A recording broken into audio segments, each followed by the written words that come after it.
afternoon, sports fans, and welcome to another wall-to-wall, action-packed edition of the defining moment right here on IE Sports Radio, your direct feed for all that is sports. What's going on, y'all? It's me, your boy Larry B, bringing it to you on another beautiful Tuesday morning. That's right, y'all. It is Tuesday. How you like that? Tuesday, November 26, 2019.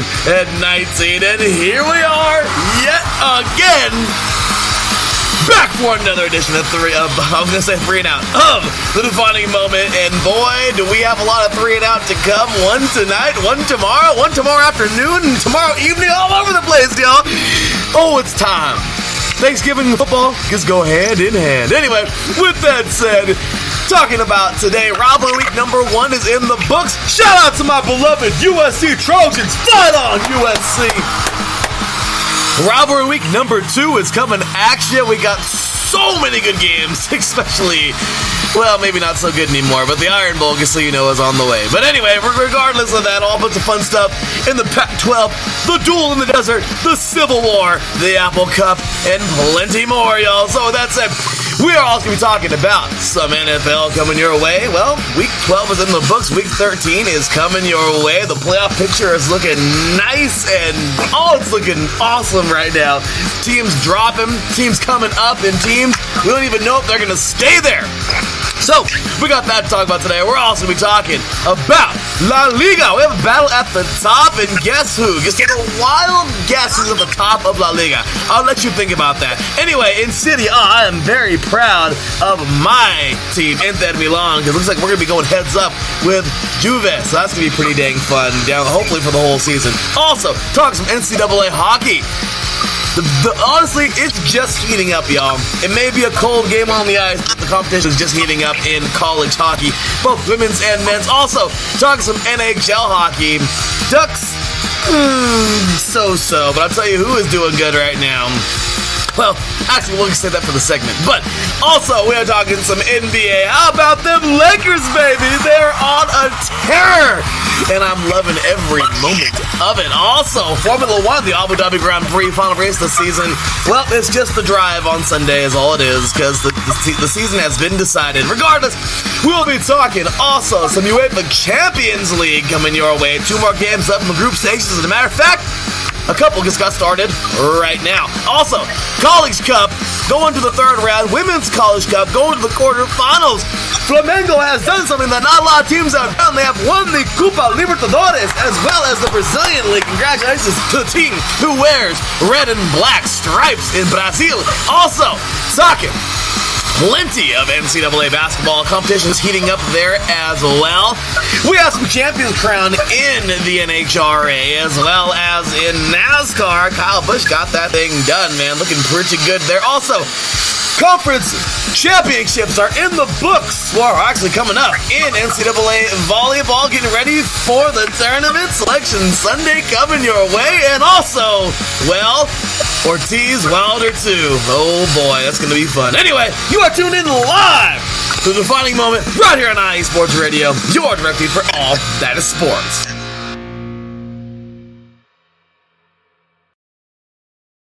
Welcome, y'all. Well, here we go, sports fans. Plenty to talk about today. So little time. And I'll tell you right now, it has been an awesome week so far here on IE Sports Radio.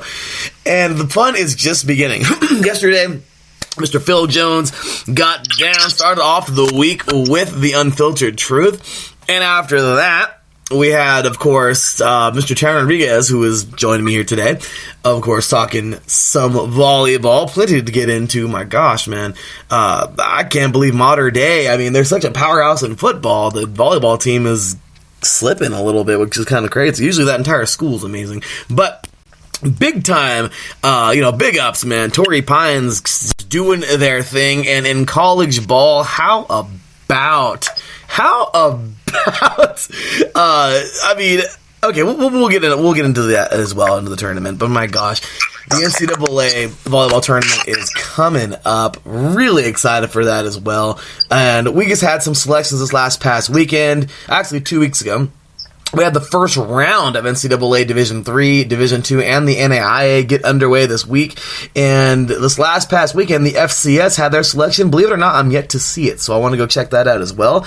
And yeah, we are getting down to the nitty-gritty, y'all. We had a big game this past weekend, Montana State and Montana, the Grizzlies, of course. It was, I believe, number 3 Montana and number 8 Montana State, and the Bobcats blew the doors off of that game, like 48-3. So, curious to see where they are seated in the tournament, because I know both those Montana schools made it. Such a big rivalry in Montana, so looking forward to that. Also, y'all, as I mentioned, we got some champions to crown in the NHRA.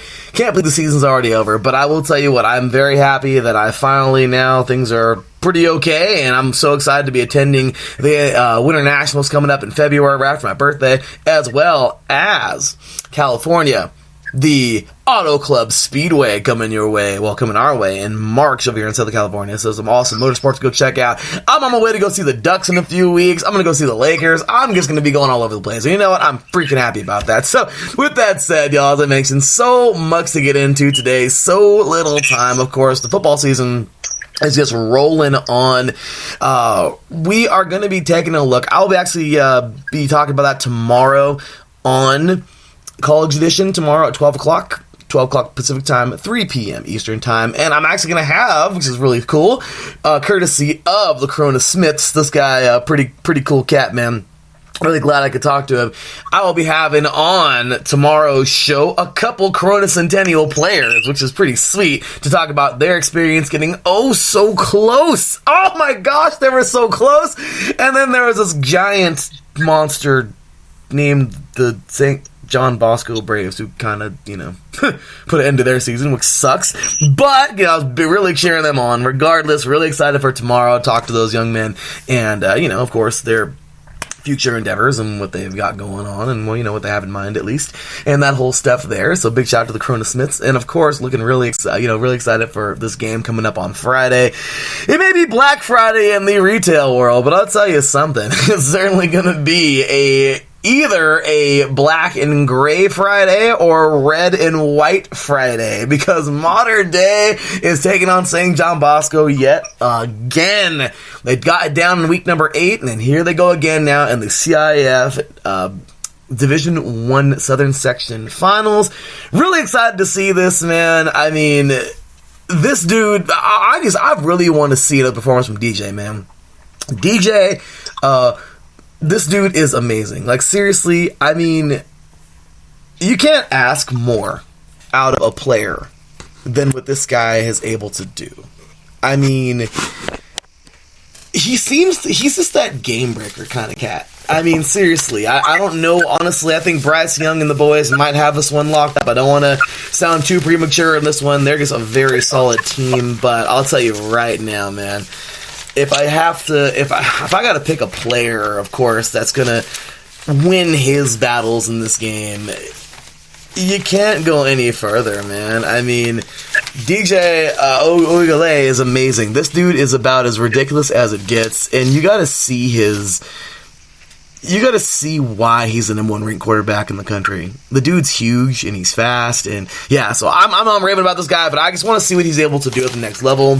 Of course, he's going to Clemson to sit behind Trevor Lawrence, but I mean, I think he'll be that next dude up, man. So anyway, with that said, lots to talk about there as well. So, of course, we got to get into football and all the good stuff. So, got to get into some hockey as well and all kinds of stuff. So anyway, with that said, that's a little bit of a lengthy introduction. But like I said, a bunch of quick hits today and a lot of fun. We're starting off the week. By the way, if you are interested in a free IE Sports Radio t-shirt, well then tune on. Look at that. Tune in later on today at 4 p.m. Pacific time, 7 p.m. Eastern time for our very special 2019 NFL Thanksgiving edition of 3 and Out. We have 3 primetime face-offs coming your way. We got a duel of the ladies starting things off today with 2 newcomers representing the Lions and the Chicago Bears. Really excited for this. Really, really, really excited, as a matter of fact. Miss Wanda of well, previously, I forgot, it's Our Turf, sorry, but they were previously known as NFL Female, but yeah, a good friend of Miss Julie Voigt. Of course, you know Julie Voigt is in the IE Sports Radio Hall of Fame running right now. We are now down to 16, and we will be down to 8 on Thanksgiving Day, so really excited about that. We'll get into that in a little bit, y'all. Keep those votes coming for all of those IE Sports Radio nominees coming on in here, but we got, of course, that battle coming up. Then we got a pretty neat battle. Mr. Texas makes his return, as well as Miss D from upstate New York, as we get ready for Bills and Dallas Cowboys, and I just want to see Cole Beasley do good in this game, because I seriously think they should have kept him. I don't know how you get rid of Cole Beasley. Like, I don't know how you do that. Like, maybe the money wasn't right. I don't know the story, but you think it's tossing. I mean, Cooper's good, but I don't care. Beasley's that guy, okay? He's like another version of Julian Edelman, and say what you want to say, I seriously believe that. This dude is amazing. He's a good player. So, anyway, we got that, and then, of course, today, oh my goodness, the battle. The rivalry is renewed. Of course, you know, Thursday Night Football. We have the Atlanta Falcons and the New Orleans Saints. And who represents those teams the last 2 years, or who has represented those teams the last 2 years? We're talking none other than the host of the Wait a Minute show over on the X Squad affiliate network. Yeah, that is Mr. Jelani J.B. Bodie and Mr. Colin Reynolds of IE Sports Radio. Those two go at it. I seriously don't even give them time limits. They just fight, and they just go at it, and I just let it go, because honestly, I think it's great. They will give you so much. This is always one of the most hyped up primetime face-offs, and you know what? You'll see exactly why tonight. So looking forward to those all of those awesome people coming on the show tonight. And if you are curious about the shirt, here's how it goes down. So today I will have 5 questions. Okay, I will be asking those at different times during the show. And if you're in the chat room and you answer those questions first, well, you automatically get a bid to get a shirt. Well, what do I mean a bid? Very simple. I'm going to ask 5 questions throughout the show. If you were the first one to answer the first one, great, that's a point. If you were the second, if you answer 3 in a row, 3 out of 5, you will earn the shirt. However, I'm looking for it to be a back and forth thing. Hopefully we get all the way to 5, but it'll be 1 through 5, and then if it comes down to the last segment, well, then we'll ask that, and we'll get on to the 5th segment and see who will win the t-shirt. On top of that, announcing this right now, I'll be announcing it on later on in the show. Well, guess what? The IE Sports Radio hoodies will be coming next week, and if you would like to be one of the first owners of one of those IE Sports Radio hoodies, well, we are going to be playing a mini picks league coming up on Thursday. All you got to do is, of course, let me know you're going to enter, and hashtag your score with your prediction. Okay, your prediction with IE Sports Radio. IE Sports Radio Thanksgiving. Okay, hashtag that. And then your score and prediction for all 3 games. If you get close, or the closest one, if you got all 3 and they got to win too. Okay, if you pick the Cowboys and then the Bills win, you could be spot on the score, but the Cowboys didn't win, so that's it. So, but the closer the score, the better, and of course, dead on score is even better. But the closer the better. I'll tally up who came closest to all of those, and who closest to all 3 games, and who got the closest will be the winner of an IE Sports Radio sweatshirt. And those will be coming up here by the end of next week. So be shipping that out to you. So anyway, got a whole bunch of fun stuff coming up here on IE Sports Radio. Got a great week coming your way. As a matter of fact, we are going to be bringing on in. Let's see here, where are we at on Tuesday? Well, tomorrow we got another edition of 3 and Out. 2 of them, College Edition at 12, and at 4 we got the other edition of 3 and Out. We're going to be talking about the rest of week 13, and then today's going to be all dedicated to the recap, and then all dedicated to Thanksgiving. Now, After that, on Thursday, we're off, of course. Gotta enjoy it with our families, as all of you will be as well. And then on Friday, we got a pretty big day. Mr. Marlon Pascal will be coming back for another edition of the Soccer Scoreboard Show, talking about, of course, Copa Libertadores and tons more, the UEFA Champions League. Lots more coming your way. And then Phil and Phil are taking the mic back. They will be back on Friday for Fast Break, talking about all the goods in basketball. Tons of stuff there. College basketball, of course. Women's and men's, as well as the NBA. I'm pretty sure Phil's gonna have something to say about these Lakers just doing their thing. So anyway, we got a busy week coming your way, y'all, as well as some new faces here at IA Sports Radio. As I mentioned already a couple weeks ago, Marlon Pascal, one of the newest members. And of course, we have a new combat sports show. Ladies and gentlemen, so glad to add this man to the team. This dude's about as real as it gets, and I'm so excited to add yet another dimension to the IA Sports Radio, well, to bring back the boxing show. And, well, it's combat sports, because this dude covers everything, like, literally, Bellator, UFC, MMA stuff, as well as boxing. This guy is, like, awesome, so I'm glad to have him, man. Mr. Marcus looks great, man, so welcome to the IA Sports Radio family, good sir. Gloves Off, our new combat sports show, will be debuting on January 7th. That's a Tuesday, y'all. 6 p.m. Pacific time, 9 p.m. Eastern. You had to think about that. Anyway, so with that said, y'all, coming up, we got all that good stuff there, and I have gone on for way too long. My apologies, but there's so much to get into and so much to... It's been a week, guys, so my bad we missed last week. So anyway, with that said, as I always say, y'all, all glory to God. That's right. Without God, nothing is possible. And of course, without all of you listeners out there, none of us at IA Sports Radio. I mean, the listeners were possible, but without the listeners at IA Sports Radio, it's not possible. And guess what? We just want to show y'all some love. So we appreciate y'all so very much. Thank you so much. And it is time to bring in my co-host after he's been sitting there for about 20 minutes. My apologies. But with that said, ladies and gentlemen, bringing in, of course, he is the host and the founder of Set Point here on IA Sports Radio, our college volleyball slash high school slash professional volleyball show here on IA Sports Radio. The dude does a great job of it. Of course, he's my co-host on this show, The Defining Moment, and co-host of 3 Out College Edition with myself as well. Ladies and gentlemen, welcoming the one and the only, the writer for The Pilot, and of course, diehard lacrosse fan. Can't forget that. Ladies and gentlemen, Mr. Taryn Rodriguez. What's going on, Taryn? Hello, everybody. It is great to be here again. Hey, great to have you back, brother. How's your morning going, man? It's going good. It's going good. Well, that is a great thing. I'll tell you. It has been quite the weekend sports, eh? Oh, yes. Definitely. Especially with Thanksgiving coming up. Oh, it's the best. Nothing like getting fat while watching football. It's like the best. It's the combo, man. That's my favorite thing. One of my favorite things to do. So I'm really excited about that. We got some games to highlight and everything. So you know what? Let's just dive off into that right now and get on in. You know what, Taryn? Let's start with some college ball right quick. We'll recap the week of the top 25. Of course, tomorrow we'll get into the entire nitty-gritty of all of college. Tomorrow, 12 p.m. Pacific time, 3 p.m. Eastern time. Once again, we'll be talking to the Corona Smiths. Really excited to be talking to those young men, and really excited to talk about that. Like I said, we have the NCAA Division III. Oh man, bummed, but we knew. I'm not going to sit here and act like I didn't know it was going to happen.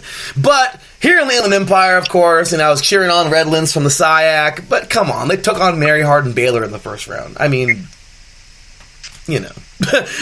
They fought them pretty well. I don't think it was that lopsided. It was still lopsided, but not that lopsided. But regardless, good stuff from this team. And you know what? Hey, good job, Bulldogs. And Chapman's actually still in it, I believe, out of Orange County. So, Taryn, you guys got a team in Division III right now doing their thing. Yep. That's Steph. Oh, yeah. Great job to Chapman. They're having such a great year. I'm in awe. And hopefully they can continue to keep the flow going. Well, you said awe. You know what rhymes with awe? Ball? No. Well, that would be another Southern California product. But what rhymes with awe? Almond Raw, y'all! That's right, ladies and gentlemen. How about USC this last past weekend. I'm so happy. I don't even give a crap. I'm so proud of this team. Ladies and gentlemen, I don't care if UCLA was terrible this whole year. Last year they were terrible, and they beat the crap out of USC, which made me really sick. And this year, well, it wasn't a beatdown. I'm disgusted that we gave up 35 points. I am very, very, very unpleased with the fact we gave up 36 or 35, whatever it was. I don't care. But a victory is a victory, is what it is. And we got our freaking bell back. So, yeah, time to paint that sucker crimson again. So, Taryn, your thoughts, man? How about that? How about them Trojans, man?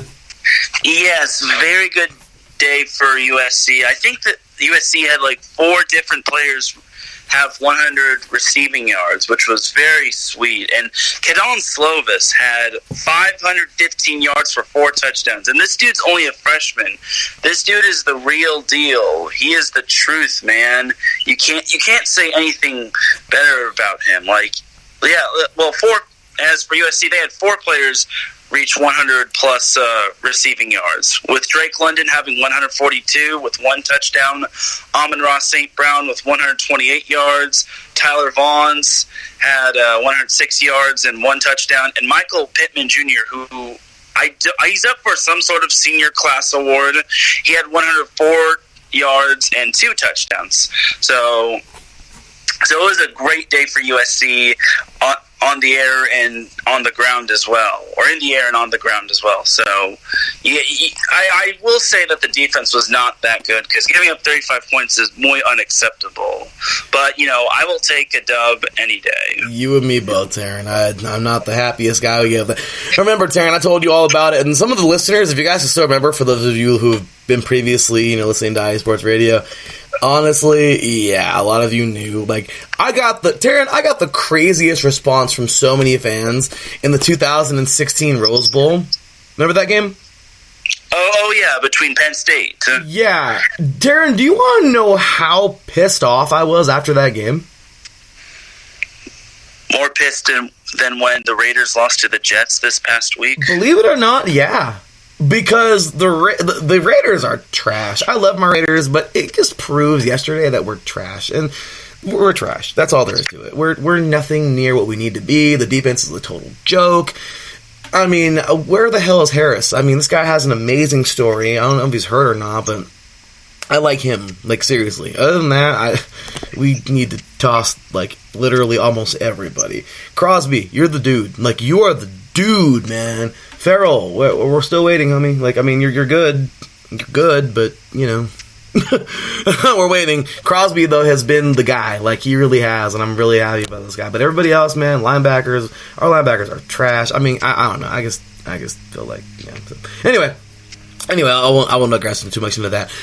But, yeah, I mean, Darren, people were so confused when I was so mad about that game, but you know exactly why I was very, very upset with, even though USC won by a field goal in the last moment of the game, or in the, as time expired in the fourth quarter. I mean, it's pretty obvious why I was so mad, right? Yes, because Penn State scored 49 points in the game, and yeah. 49 points. I'm sorry, but that is disgusting. I know, like I say, take a win when you can get it, but I'm a defensive guy, and I'm very upset. So, anyway, the USC, good game, 52-35, but regardless, good stuff, though, by our receivers. I love it. Graham Harrell's doing his thing. And you know what? Honestly, I gotta say something right now, Taryn. If that was, which I don't know, I don't think it will be, but if that was Clay Helton's final game, you know what, man? He went out with a good victory, and thank you for your time given. I mean, maybe it wasn't all the best that all the SC fans would have wanted or whatever, but you know what? Not every time can, it's how it is. Not always is every, stint for a coach going to be this glorious, amazing thing, and who knows? Next year, Helton could take us to a freaking major bowl game, or, dare I say it, the college football playoff. So I'm just saying, I mean, Taryn, your thoughts on the Clay Helton thing right quick? Yeah, I mean, I like Clay Helton, but I don't necessarily love him. This past week he said that he and his team are going to prepare for the Pac-12 championship and against Oregon. Well, first, Utah has to lose to Colorado, yeah. So you're kind of banking on a sub 500 team beating a ranked powerhouse, and yeah, I mean, Clay Helton's just too cliche, in my opinion. I mean, you definitely want to be liked by all the guys, but I don't think Clay Helton's just there. He's a good interim coach, and he was good at the time with all the debacles going on. But overall, he's just not an elite coach. I mean, he's a good coach, but not a great coach. And good does not win it in college football. You have to be great, because if you lose one game, you basically can kiss all your college playoff hopes goodbye. And that's why college football is so amazing. Like, I just love football, but you're right, man. It's very cutthroat. But anyway, so let's get through this real quick, man. We got the ranked games to get through tomorrow. We'll go way more in depth all these games, and of course, all the lower levels. As I mentioned, the NCAA tournament just started this past week. Oh, there's so many good stories in that. I mean, the NCAA tournament is amazing. I mean, can Morningside do it again? Marion, they advanced.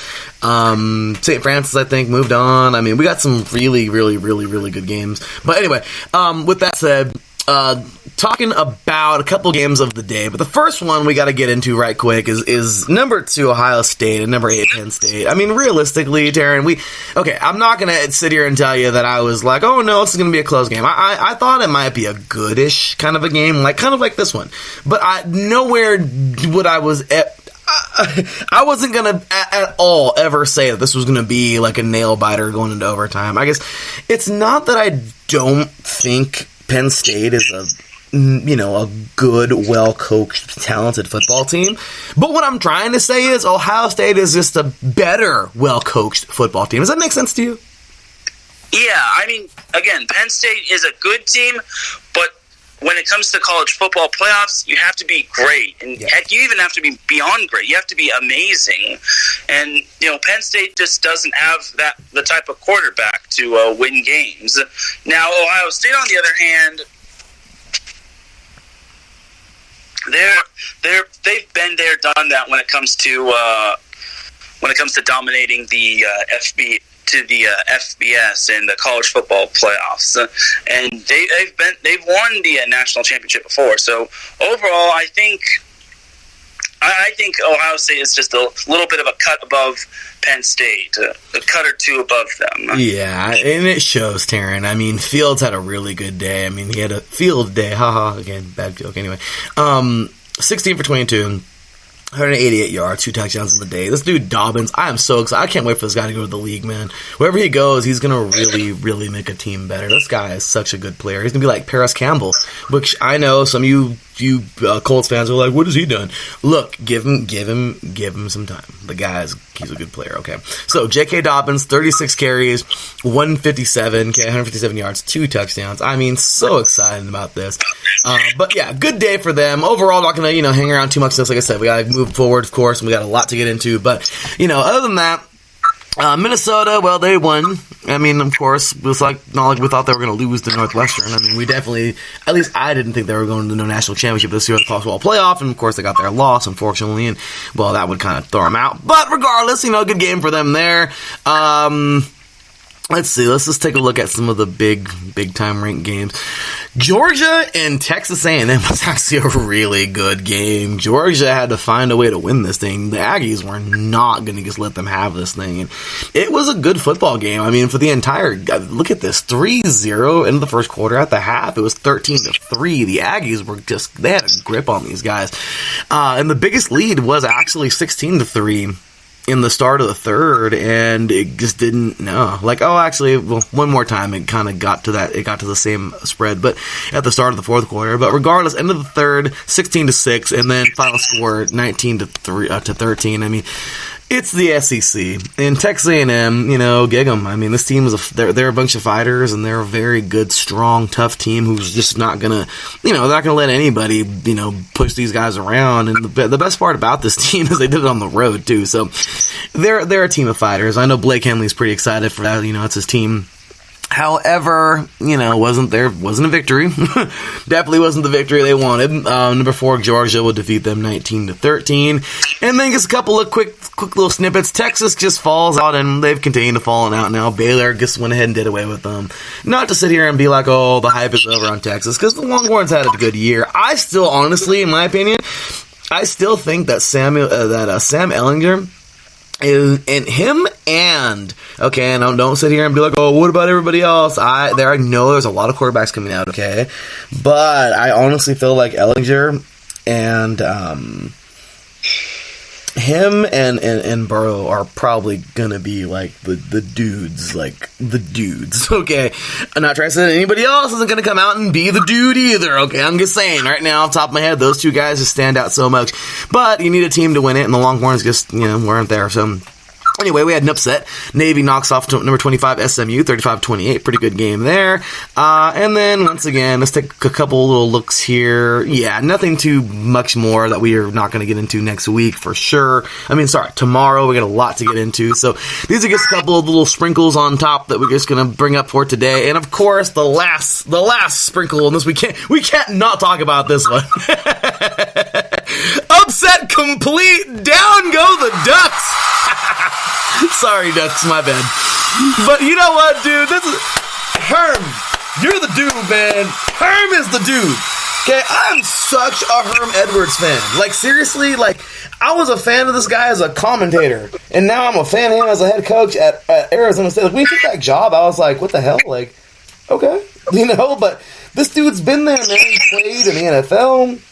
He played, he coached in the NFL, and now look, he's coaching the college level.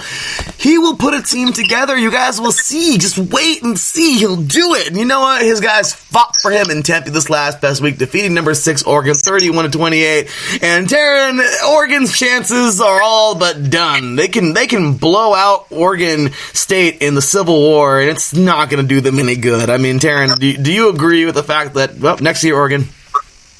Yeah, I really could not believe that, and neither. It makes me wonder, how did USC lose to Oregon? Because they actually had a pretty decent shot. But regardless, Oregon just really wet the bed, man. Yeah, you have a good shot at making the playoffs, and then you lose to ASU. Come on, man! It really is a come on, man moment, because Oregon, everyone had Oregon thinking, everyone thinking that Oregon was probably going to make the college football playoff and that the Pac-12 should be represented, but instead it should be Utah that should be represented if they don't slip up against Colorado. But overall, this was just a bad loss for Oregon.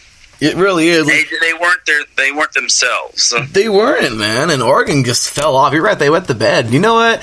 I'm not trying to laugh at them because, dude, they mollywopped USC. That was a sad. I felt bad for Pittman Sr. He was watching his two boys go at it, and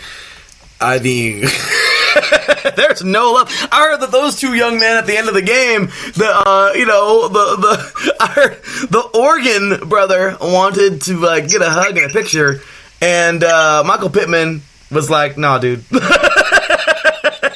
For USC, they're competitors, man. We can't blame them. But yeah, Oregon done beat the living crap out of SC this year, and I was really upset about that, but what can you do? It was a game like with my Raiders, how I admitted with the Packers. Dude, I was not mad about that Packer loss. I knew they were gonna stomp the Raiders, and they did. Now I'm mad about the Jets loss because, are you serious? But yeah, when you lose to a team that is just better, you can't really say much. So anyway, so those are kind of for right now. As of right now, okay, tonight we have the college football playoff rankings, I believe, that will be released. But as of right now, here are the current top 25. And then tomorrow, Sharon and I will get more into the new rankings and everything. But as of right now, USC is 25, and we should stay there because we just beat UCLA, which is whoop-de-doo. So anyway, we have from 25-21, SC, Navy, Virginia Tech, Appalachian State. How about those cats? And Oklahoma State. From 20 to 16, we have BSU, of course, the good old Boise State in the Smurf turf. Iowa, Cincinnati, Memphis in those really cool freaking uniforms. I want one of those. I really want one. I want a helmet too. But yeah, I want a freaking Memphis uniform. Those are so awesome. Like all of them. The white one, the blue one. Anyway, okay, that's enough. Anyway, so with that said, Auburn. And then Auburn is number 16. Then we have 15 to 11. Notre Dame, Oregon, Wisconsin, Penn State, and Baylor.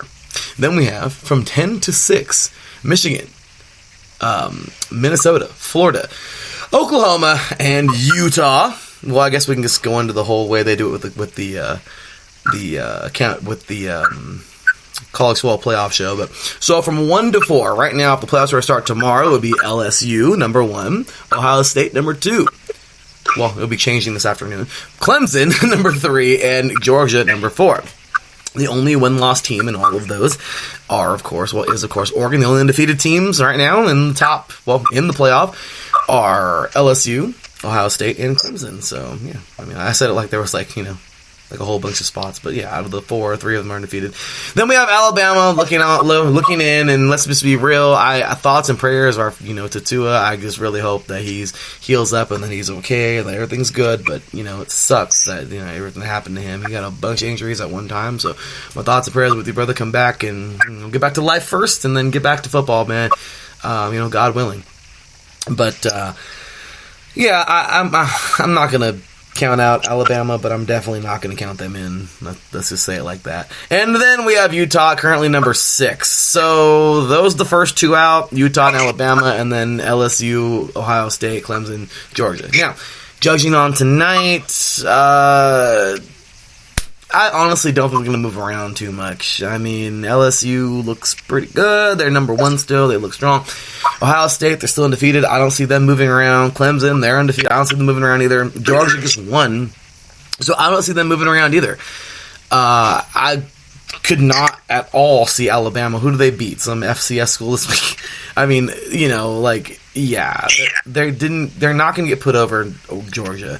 And Utah. I don't think Utah, I mean, of course, if they win, they defeat Colorado, I guess there's, and if they go to the Pac-12 championship, well then, yeah, I mean, they're definitely a contender there, but I don't right now see anybody going over Georgia at the moment. So, anyway, Aaron, give me your thoughts, man. Let me know some, give some detail as well. What do you think about this current top 6? Do you think anybody's going to be shifting around tonight? No, except you kind of have to make the debate for Georgia and Alabama. I mean, Georgia lost to South Carolina, which has been slumping, but Jake Fromm played such a horrible game, so I feel that could be factored in. And then Alabama's only loss was to LSU, but they haven't really beaten anyone as well. So it could be a bit of a flip-flop between Georgia and Bama. Then you have Utah, lost once, which was to USC, which has been an on and off team. So you can make the debate for all 3 of those teams, and honestly, it could be either. It could go either way with those 3 teams. But if Bama somehow doesn't get in, then everyone's going to be celebrating like it's 1995. But I think to me it would be.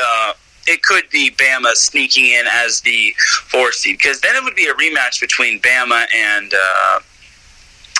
LSU, which I don't know if that could happen because those 2 are conference teams. But you never know.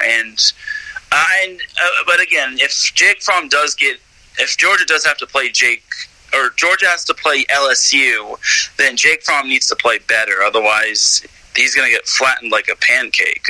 Well, I'm sure that's not what this cat wants, but absolutely. Fromm, I mean, he might have been an elite quarterback at the college level, but, definitely didn't, hasn't had his best games, at least this season. So, but, okay, so with that said, we'll put a lid on college for right now. As I mentioned, we'll get much more into that tomorrow.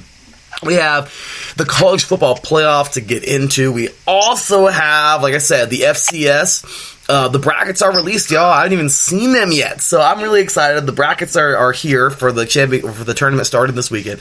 Division 2, the first round is in the books. Division 3, the first round is in the books. The NAIA, the first round is in the books. And then, of course, getting to college, that's community college, as I mentioned, we got to get you ready next week, y'all. It's coming next week. We have, of course, the NJCAA National Championship. Number 2, Lackawanna taking on number 1, Mississippi Gulf Coast. That's going to be coming in action next Thursday. Really excited for that. And then we have, of course, the CCAA, ladies and gentlemen. How about those RCC Tigers? Huge shout out to my Tigers, man. Oh, they went off on Saturday. I was in the house cheering on my old team. It was awesome, man. It was so awesome. So proud of this team. The first shutout of the season is in the CCAA playoffs in the South, and our first shutout was over a pretty damn good school, the Mount Sac Mounties, of course, out of Walnut. I mean, they've always been a powerhouse. I didn't get a chance to beat them when I was playing for RCC, so they were quite stacked back then. Freaking Bruce Irvin was there the year after I played there, guys. I mean, so Mount Sac is pretty heavy, but I'm glad this year, it was a very good game for RCC and a good chance for us to, continue to go on our quest. So, College of the Canyons would actually defeat Saddlebacks. So, next week, and this Saturday, and I will be in attendance. College of the Canyons will make their way down from Santa Clarita all the way down to Riverside, and the winner of that will go on to the National Championship, y'all, to take on the winners of the North. I forgot who it was. I know American River played San Mateo. Modesto. They played Modesto. Modesto won, and San Mateo defeated Fresno City College. So I think that's going to be the championship of the North. So the winner of that, and then we'll have, I don't know where the final is going to be, but if it's somewhere down here in Southern California, I will freaking go. But if it's up there in the North, well then, I'm not going to travel 6 hours up north, but I'm just saying, it'd be pretty sweet. Regardless, I want to catch that live stream and cheer on my Tigers. But anyways, we'll get into more of that tomorrow. But with that said, let's go ahead and roll on now into a little bit of NFL. These are just going to be quick hits, guys. I'm not going to spend very much time on this one. I'll give, literally 10 to 15 seconds on every game and just give you some, I'll throw some comedy in there as well. Taryn, go ahead and hit it with 15 or maybe let's just say 30 seconds per team. Let's just have some fun with it real quick. And then, of course, tonight we're going to get way more into this. So here we go. So the recap of week number 12 in the NFL. So Thursday Night Football, here we go. Boom. All right. So Texans, are you serious, Colts? Are you serious? I gave you guys so much props. And the Texans, they held their own pretty good game, 20-17. I'll take it, man. Deshaun Watson's looking pretty good, looking pretty sharp, 7-4 on the season. The Colts will fall to 6-5. Oh, what a game, and what a catch, too, by Fuller. 2 of them. Anyway, what you got, Darren? So, that was a big win for the Texans that puts them in first place in the AFC South. Overall, it was a pretty back-and-forth game. You can't really complain on either end. It was good defense, solid offense. DeAndre Hopkins and Will Fuller, man, the two-headed monster. And Will Fuller made his return after an ankle injury. And the Colts were a bit beaten up. But overall, it was a great overall win for the Texans. Absolutely, Taryn. I agree with you. Next up, we have, of course, on the Sunday, Tampa Bay Buccaneers and the Atlanta Falcons. Here we go. All right, so first things first. Seriously, the Falcons are just weird. They're so weird. They play good and they play like crap, and they're all over the place. However, Jameis Winston, the guy throws more picks than Guitar Center, man. But I'll tell you what, the dude's getting down, and he did enough to win this thing. To help win this thing. 3 TDs in the day, not a bad job. Looking pretty good. Solid day, a couple picks in there, but whatever is what it is. Godwin had a really good day. Overall, to sum this game up really quickly, it wasn't. I don't think it was ever in the reach. The Falcons had some kind of a game in the first half. Regardless, second half came, and the Buccaneers just kind of just put their foot on the pedal. End of the day, 35-22. Tampa Bay will now move ahead of the Falcons, 4-7, as the Falcons will go 3-8, and it's just going to add so much more fuel to the fire for Thursday night's game. So, Taryn, what you got? Okay, so I kind of said this on 3 and Out that the Bucks have a lot of offensive weapons such as Godwin and Evans and Ronald Jones at running back, and then Jameis Winston, when he's on, he's on. And this was probably his Dr. Jekyll side of him. So overall, I think that was a solid overall win for the Bucks, and the Bucks had nothing to lose. And I think the Falcons were a bit down as well. I think Julio Jones was a bit beaten up. He underachieved that day, but overall, it was just a great win for the Bucks because they just got done on the road, and it's a great road win too. Oh, it really was, and very, very well put. Next up, the Buffalo Bills and the freaking Denver Broncos. What? I mean, Taryn, that defense, I mean, you're absolutely right. I gave you apologies for that all day because of how good they are, but, dude, it's just sad when they don't ever get off the field. That Broncos offense is just horrendous. They can't seem to score any gosh dang points, and the Bills just had their number, and they called a message. I mean, seriously, it was terrible. I mean, overall, Allen had a pretty good day. I mean, he threw a pick, but who cares, man? He had 185 yards, 2 touchdowns, 15 for 25 on the day, and then Cole Beasley, I just raved about this guy earlier, 6 receptions, 76 yards, 1 touchdown. Overall, it was always, they ran wire to wire. Okay, the only points for the Broncos was in the third quarter, so the Buffalo Bills are in wire to wire, 8-3 on the season, and dude, they're still in the playoff hunt. As for the Broncos, 3-8. Taryn, what you got? Yeah, this was a big win for the Bills because they had to face a stifling defense, and I was a little concerned for Josh Allen, but he really showed up today. Found Beasley, and he also found John Brown as well. And I think Singleton had a great game as well at the running back position. So overall, and that's a big win for the Bills, and they need as many as they can get because it's starting to get a little tough for them. They have a big test on Thursday against Dallas, which we're not going to look that far ahead into. But overall, the Bills are coming into their own, and they're looking like a playoff team. They'll probably be in the wild card, but still, I agree. I absolutely good team to watch for. I agree. Like, seriously, Josh Allen is coming to his own, man. I really like this guy, what he's doing, and he's getting that cannon under control. I'm telling you, they're a good team. So next up, we have the battle of two teams who just fell apart. One of them fell apart years ago, and they still got themselves put back together, and that's, of course, the Giants, and they're just pretty much in pieces. And a team that's fallen to pieces, I don't care if they won this game. Whoop-de-doo. You beat a JV team. How do you feel? But the Bears, who I don't understand. You have Khalil Mack and Raquan Smith on the same freaking team. And wow. I mean, I know two guys just can't do it for themselves, but I don't care. They have talent, but it's just sad. They can't do anything. Trubisky didn't have the best day. I mean, decent amount of yards, but he threw 2 picks. Cohen only had 25 yards total. That's their leading rusher. And Robinson had a pretty good day. 6 receptions, 131 yards, 1 touchdown, but overall, it was just ugly. They just didn't, this is a good, my kind of low-scoring game. Regardless, though, it just looked like the Bears were just, I don't know, it's weird. They're weird to watch. They're just, it seems like it's really unmotivated. I don't get it. I don't know. And then you have the most motivated team ever, the Giants, and they just can't seem to do anything right, which is sad. But, hey, you know what? They got a garbage time touchdown. Well, actually, they were still in the game, but, they got a touchdown late in the fourth quarter. They're starting to gel. Daniel Jones will connect with Golden Tate, 23 yards there. And overall, in the fourth quarter, but overall, I think Daniel's coming to his own.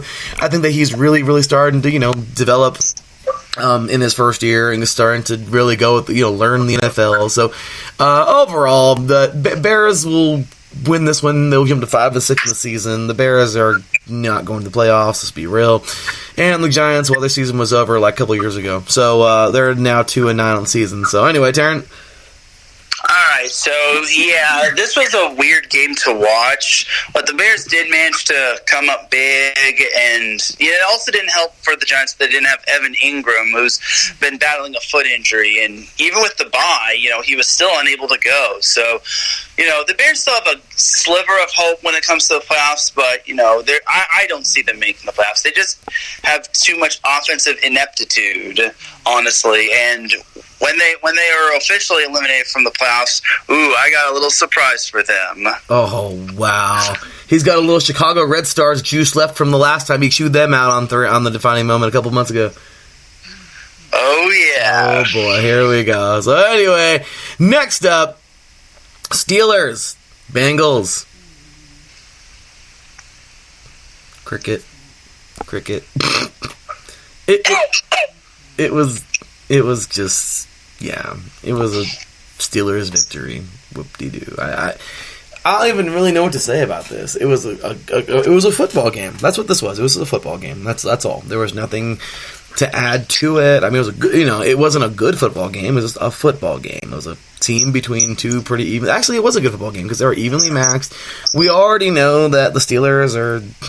I'm sorry, Steelers fans, but it's not. The stairway to 7 isn't this year. Yeah, let's be real. I really like Finley. I continue to just throw out, a lot of love that guy's way. I thought he was amazing in the Senior Bowl. As I continue to say, 12 for 26, though, on the day. Not the best, but, dude, with 12 freaking receptions, had 129 yards and 1 touchdown. So, he's coming. He's coming. But overall, Hodges, I just got the updates this morning that he will be starting for the Steelers coming up this week. He went 5 for 11. 118 yards and 1 touchdown. Overall, guys, I thought, Benny Snell, by the way, out of Kentucky, had he's 2 yards shy of the century mark, 21 carries, 98 yards on the day. So, I mean, it was a good game, but overall, Bengals are a winless team. The Steelers are 6-5. There's nothing here to watch except for, if you're like me and you just love football, well, then you're going to watch it for football. But if you're watching this to, scope out a playoff team or, see something like that, you're not seeing that here. So, anyway, 6-5 for the Steelers. Bengals 0-11. Darren. So, yeah, it was a big win for the Steelers, especially since they didn't have Juju Smith-Schuster and James Conner. But that was just an ugly game for Mason Rudolph. Mason Rudolph looked like a deer in headlights, and I'm not saying that as a pun to because his last name is Rudolph, and Rudolph the Red-Nosed Reindeer. So, yeah, but overall, it was just a sloppy game overall, and I feel bad for Ryan Finley, considering now I just heard that he's going to be benched for Andy Dalton. Yeah. But, the Bengals, they can only go up. I mean, they're officially eliminated from the playoffs, but, they can only go up. Who knows? Maybe they'll scrap a win over the Jets this week. And well, hopefully they do. If they, I don't know. I mean, maybe they just have the Raiders' number, but man, they're looking better. They've won 3 in a row, right? Yeah, they have. Oh boy, we're gonna have fun when we get to them. Anyway, next up here we have the Browns and the Dolphins, and I was being a jerk. I really was. Every time the Dolphins scored, I was like, Super Bowl, yes! I was being a jerk. But that's kind of what it is right now. Like, any points the Dolphins get, it's like, yay! Like, it's really sad. But there's just nothing there, guys. There's nothing there. They kind of suck. So, my bad, Dolphins. But there's nothing there, and they got their 1 win on the year. Yay, they're happy. Oh no, they're 2. They got 2. Oh yay, they're happy. 2-9 the season. Regardless, the Browns, they're not that good. We know that. Everyone knows that. Now there's no Myles Garrett. Now they're, if they weren't good before, they're just not really not that good. And they're 5-6, and they won 41-24. And honestly, there's really nothing more to say about this game. Like, there's not. Like, good game, all right. Mayfield, 327, cool, 3 touchdowns, all right. Nick Chubb, 1 over the century mark, all right, 106. And Landry, 100. It's like, you look at the stats, and you're like, oh my gosh, this is an amazing game. And then you look at the game, and, the score shows it here for the Browns, but you look at, like, who they played, and you're like, oh, well, that makes sense. I mean, I know I have to try and say that, because, I know there's no easy games in the NFL, but regardless, not bad. You don't pick who you play, and they went out there and did their thing. But I honestly thought with the players in the roster they have, the Browns will be doing this to a lot of teams, not just the Finns who have had a terrible year. So anyway, I'm done. Darren, what you got? Yeah, this is a big win for the Browns, and considering they still have some sort of. They still have a little bit left in the tank for a playoff run. Next week this Sunday is a huge game for them against the Steelers. Anything can happen, especially with what happened on Thursday Night Football. And, the Browns have some momentum going. If they keep this going, we could see them in the wild card. They're a boom or bust team, and they've won 3 in a row. It should have been 4 in a row with that win against the Broncos, but, their offensive ineptitude against those Broncos defense. So overall, it was a very good win for the Browns. Basically, a spiritual cleansing, if you must. That ugly game over Pittsburgh. And yeah. I'll take that. That works out pretty well, Taryn. So next up, Panthers and Saints. And this one, I have no idea how it was so close. Drew Brees comes back, and I don't know what the hell happened. He's amazing. He really is. But it's like the Saints have been in a lot of dogfights. I'm not trying to say I should blow everybody out, but man, I thought that, they at least win by a few touchdowns, and especially in this game, I really did. So victory here, 34 to 31.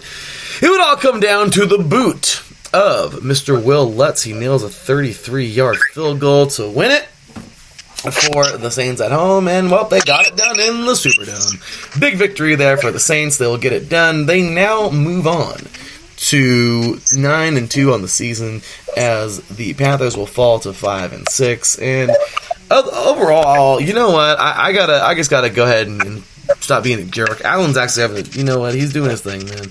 He threw no picks, going 23 for 36, 256 yards, 3 touchdowns. McCaffrey, 64 yards, 1 touchdown, 22 carries. And Moore went over the century mark, 6 carries, 6 receptions, 126 yards, 2 touchdowns. You know what? Not a bad day. Good job, man. It's kind of funny because if you look at it was all pretty even. If the stats were pretty much even. Michael Thomas, 10 receptions for 101 yards, 1 touchdown. Murray, 7 carries, 64 yards, 1 touchdown. Breeze, 30 for 39, 311 yards, 3 touchdowns. And he did throw 1 pick. So it looked pretty even across the board. It was a pretty even game. Regardless, hey, the Saints pulled this thing off. And I don't know. That was just confusing because I know any given Sunday, but I just really feel like the Saints have so much firepower and the Panthers are just, the Panthers this season. No Cam and just looking crappy. So, I don't know. I guess it was the fight. They just had to, the game, they just had to pull out some fight and they came up short. What do you think, Darren? So yeah, it was definitely. I think this was one of the more better games, and I think this was what the Panthers were holding out on this entire time, because the Panthers do have a very good team with Christian McCaffrey, Greg Olsen, DJ Moore, Curtis Samuel, but with the merry-go-round. The quarterback merry-go-round that's been going on, they've just had no identity when it comes to their signal caller. So overall, big win for New Orleans. The Panthers are a scrappy team, though, with a lot of offensive firepower. It just takes getting everyone on the same page, because Christian McCaffrey alone cannot carry that team to victory. And he had 2 touchdowns. He actually had a receiving touchdown as well. Oh, well, even better. Well, look at that. The dude's getting down. So, all right. So, next up, Seahawks and the Eagles. What the hell? The Eagles they're weird too. They're like the Bears. They're like this really awkward team that comes to play every now and then. They play to everybody's level, and it's just they're weird. It's either they win, they come short, or they barely win a victory. I don't know. I haven't even followed them that much this year. Of course, I've been following the NFL, yes, but I just feel like they don't have that it factor. There's nothing there that screams out like, oh no, this team has some kind of a fighting chance. I know they're 5-6. I know they're not mathematically eliminated. I know we have weeks to go. I know they can wake up any given moment and go freaking 10-6. But guess what? I just don't see that happening, okay? I just don't. Wentz is having a decent year. Wilson really had a good game. Actually, Rashad, the dude who I got to highlight though was Rashad Penny, man, San Diego State. 14 carries, 129 yards, 1 touchdown. Good day at the office for this young man. Regardless, though, it was just a fight. It was a nasty, good defensive battle, a good fight. I loved it. Regardless, though, I mean, Taryn, do you dock me for my comments on the Eagles? I mean, do you really think that this team is somewhat of is even at all playoff contender? And the Seahawks, well, they find ways to grind out games and to win them. But do you agree with the fact that the Eagles has played everybody's level? Well, there's also the factor that Philadelphia was without Nelson Aguilar, Jordan Matthews, and I believe I forget what his name was, but overall the Eagles had three key players missing offensively, and Zach Ertz pretty much had to do the dirty work. But if they're playing that close with a pretty good team such as Seattle, I'll be interested to see what Philadelphia can bring to the table in 4 more weeks against the Cowboys, because their schedule lightens up quite a bit. This week they have the Dolphins, then the week after they have Monday Night Football against the Eagles, then the Redskins, then the Cowboys, then the Giants. So theoretically, the Eagles can still make the playoffs. With some of those guaranteed, with some of those not so difficult wins. But it's the Cowboys that's kind of concerning for me when they play them. So we'll see how it goes for them. Well, I can see that definitely. So.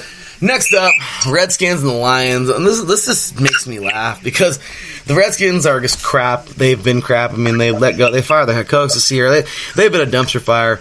But what really concerns me is the fact that, the Lions, I continue to say every week, I'm such a big Matt Patricia fan.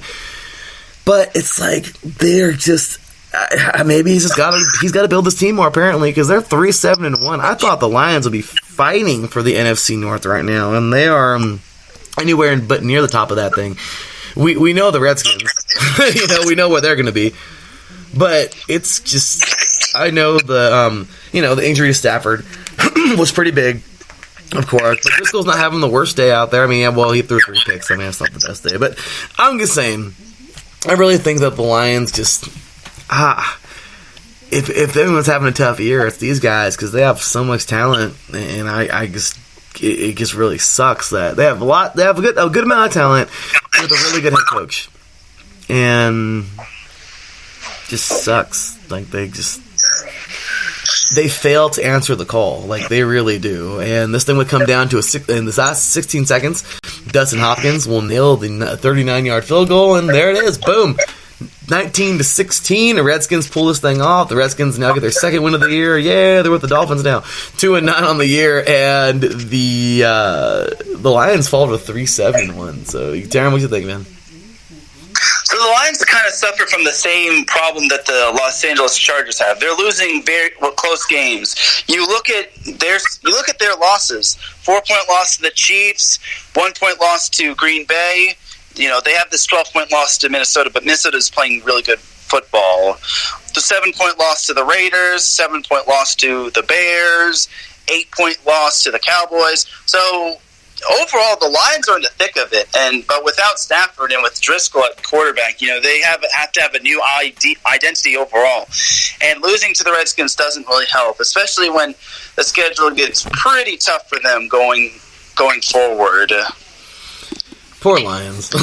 So, next up, and they were looking very promising after they were 2-0-1. It's kind of sad, actually. No, they fell off. They really did. So next up, Titans and Jaguars, and you know what? You got to give it to the Titans. You guys are not going anywhere. We know that. They know that. We all know that. I respect Vrabel. I'm a big fan of his as well. Another Belichickian or another Belichick. What do you want to call it? Sorry, one of his proteges. But I'll tell you right now, Ryan Tannehill. Good day for him. But Derek Henry, another good day for him as well. AJ Brown. Everyone went over the century mark. Great. But overall, I just don't see... There's just nothing there that screams out yeah, we're a playoff team. It just doesn't. I'm sorry. It was the Jaguars. And the Jaguars, Foles is the dude. He went off. a couple years ago for the Eagles, led them to a Super Bowl victory. Good job. And then we get to, what happens with him, and then Minshew starts, and great. But now it's like, I don't know, like post Minshew, it's just, I don't know, they're just not looking good at all, like at all. Nothing taken away from the Titans. They had a good day. Defense had a good day. But they just had this collapse in the third quarter where they gave up 28 freaking points in the third quarter, and it's just like this defense for the Jaguars, like they fell apart, and then in the fourth quarter it was just too little too late. So overall, I just want to say that the Titans are definitely not going anywhere. I mean, I don't see that happening whatsoever. I'm really bummed for Mariota. I am so bummed for Mariota because he's a good guy, man. He's gone through a couple of coaches already there. He's been through crap with this team.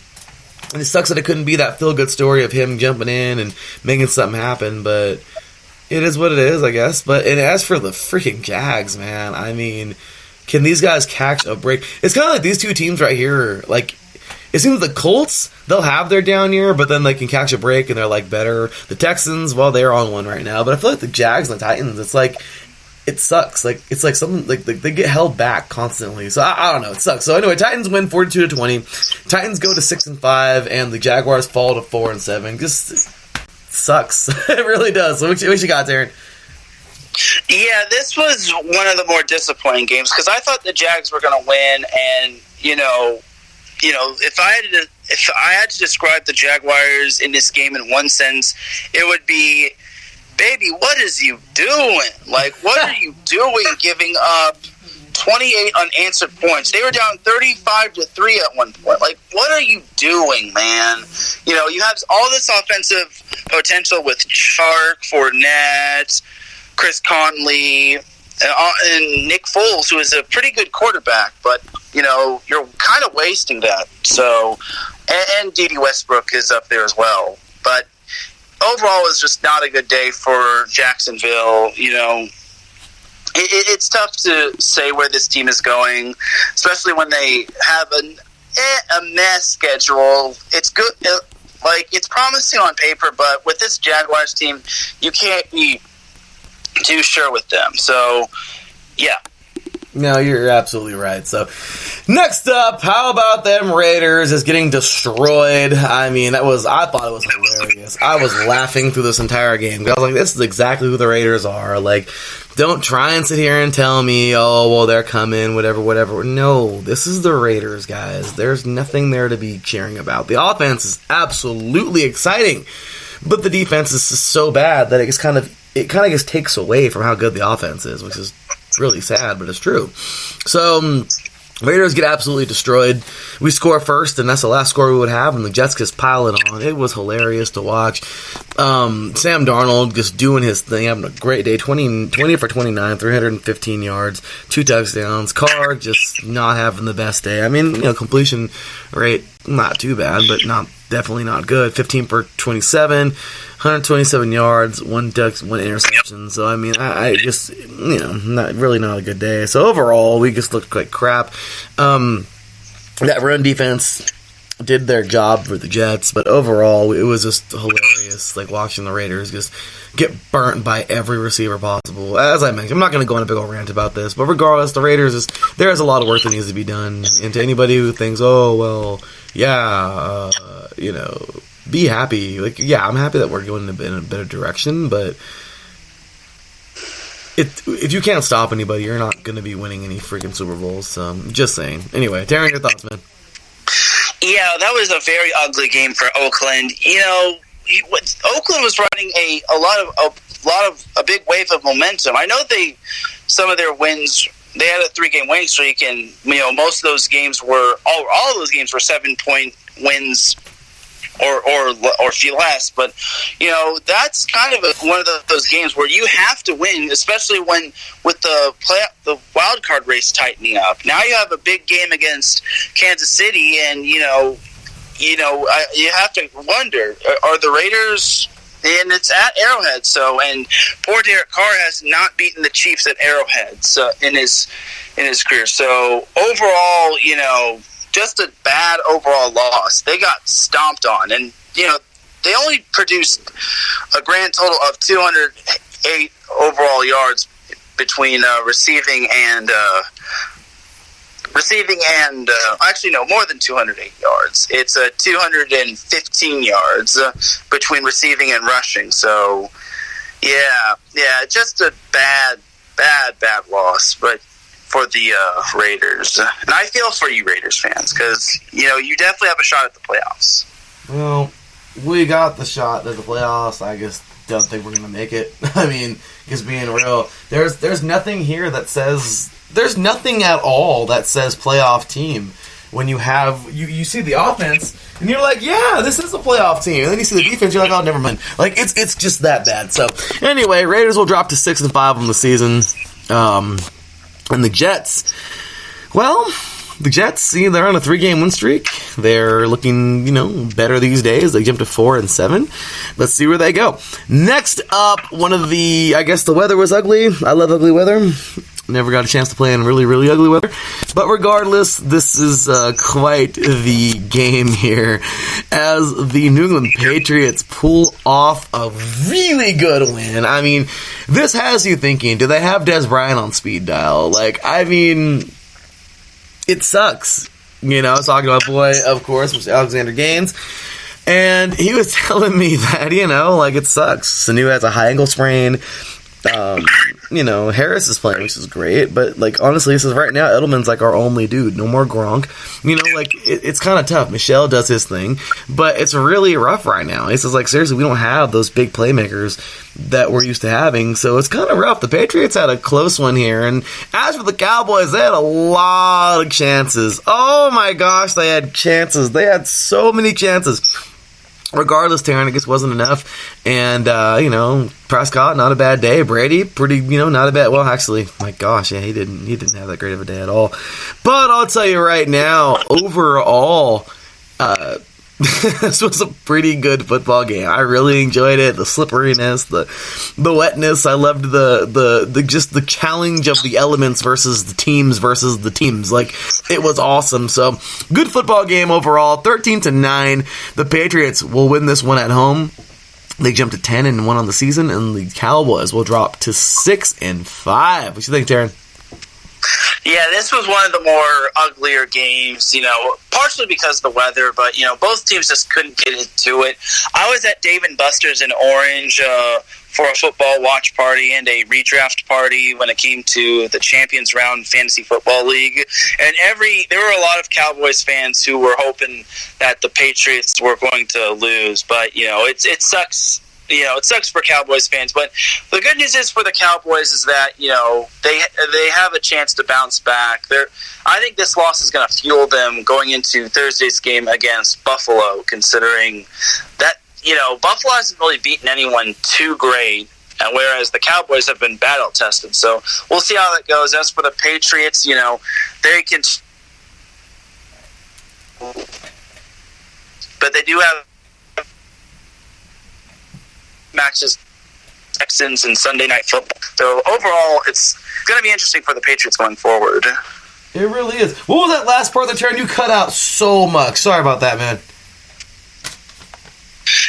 Yeah, and it's going to be interesting for the Patriots going forward because they have a couple of tough matchups on their schedule. Sunday, they face the Texans in Sunday Night Football, and then next week the week after they face the Chiefs, and then it starts to lighten up a little with the Bengals, then Bills, then Dolphins. Check that out, man. I'll tell you, we have ourselves some tangled webs coming up because some of these games are they're crazy. Some of these coming up are just yes, these are the matchups we wanted to see. And some of these games, Taryn, I remember watching the I didn't even get to see it, but when you usually watch the schedule release, you're like, oh, that could be a good game, that could be a good game. And it sucks because sometimes when those good games end up being crappy games, you know what I mean? Or games that were supposed to be super hyped and they just didn't turn out to be that way. So anyway, next up, this was pretty hilarious, man. Sorry, guys. But the freaking 49ers, are you serious, guys? Like, this team they are where they need to be right now, okay? They are 10-1 on the season. This is a good football team, Darren. I mean, this is a good football team. They beat down the Packers. There was nothing the Packers could do. Nothing at all. The Packers couldn't get anything going. They got 1 touchdown, 2-point conversion. Whoop-de-doo. There's nothing they can do. Overall, the Niners absolutely went bonkers. It was awesome watching them play. And you know what? It was just a big deal, man. I'm not at all a Niners fan, but I am proud of this team for what they've been able to do. I'm just really excited for everything right now that they are able to endure, and the Niner faithful, because they've had some really down years, and now look at this team, they're playing good. Overall, it was a total beatdown, man. Total mollywop. Kittle, 6 receptions, 129 yards, 1 touchdown. Mostert, I want to butcher his name, 6 carries, 45 yards, 1 touchdown, and freaking Jimmy G. Can we get an applause, please? Jimmy G, man. This guy, talk about somebody coming to his own. Jimmy G, 14 for 20, 253 yards, 1 touchdown. You know what, man? He's the real deal. You gotta love it. Great job. Overall, Taryn, I don't even have much to say about this game except for the 49ers are playing really good football, man. 37-8 on Sunday Night Football. 10-1 on the season. Packers will drop to 8-3. Taryn, what you got? So, yeah, this was a huge win for the 49ers. This was probably their biggest test of the season other than the Seahawks. And to come back to pretty much just dominate in every facet of the game was just quite amazing for the 49ers. They do have a tough schedule coming up as they have the Ravens, then the Saints. As for the Packers, it's quite the opposite. They actually have quite the easy schedule going forward. This Sunday, they're at the Giants. Then they have the Redskins the week after. Then the Bears, which have not had an identity, and their last game is against the Lions, and then they also have the Vikings on Monday Night Football in 4 more weeks. So overall, Green Bay, this loss is pretty much their wake up call. It's another big piece of humble pie for the Packers, and overall, I think that this loss is going to fuel them to winning out most, if not all, of their games. Absolutely. Speaking of pie, Taryn, are you excited? Are you excited, man? In 2 days. In 2 days is Thanksgiving. I mean, are you going to have some pie?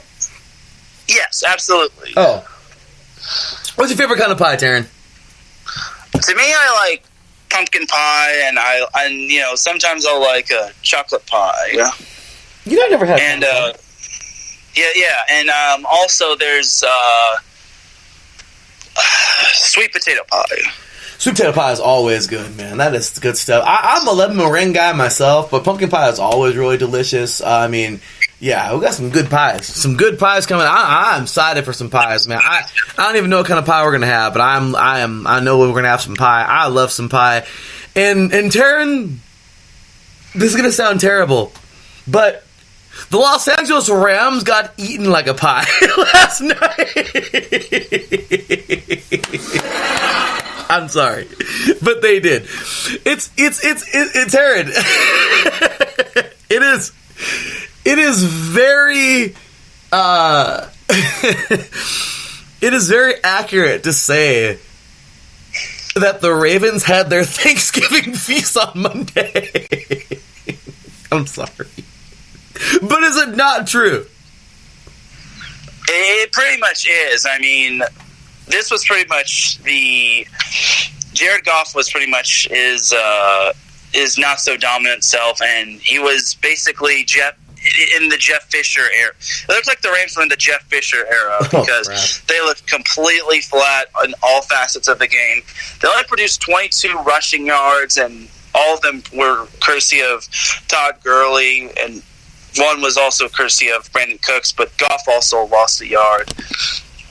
Yeah, and overall, it's just a bad game. Baltimore was just a better team on offense and on defense. It got so bad that Baltimore even got to bring in RG3, Robert Griffin III, and yeah, it was pretty much just a bad game. The Rams needed to play perfect football in order to win, and they pretty much did the opposite. They played sloppy football. It looked and there were even MVP chants in that crowd at the Coliseum. So this kind of makes you wonder what the heck is going on with Los Angeles football and the NFL. Like, come on, man! It was hilarious. But I'll tell you what.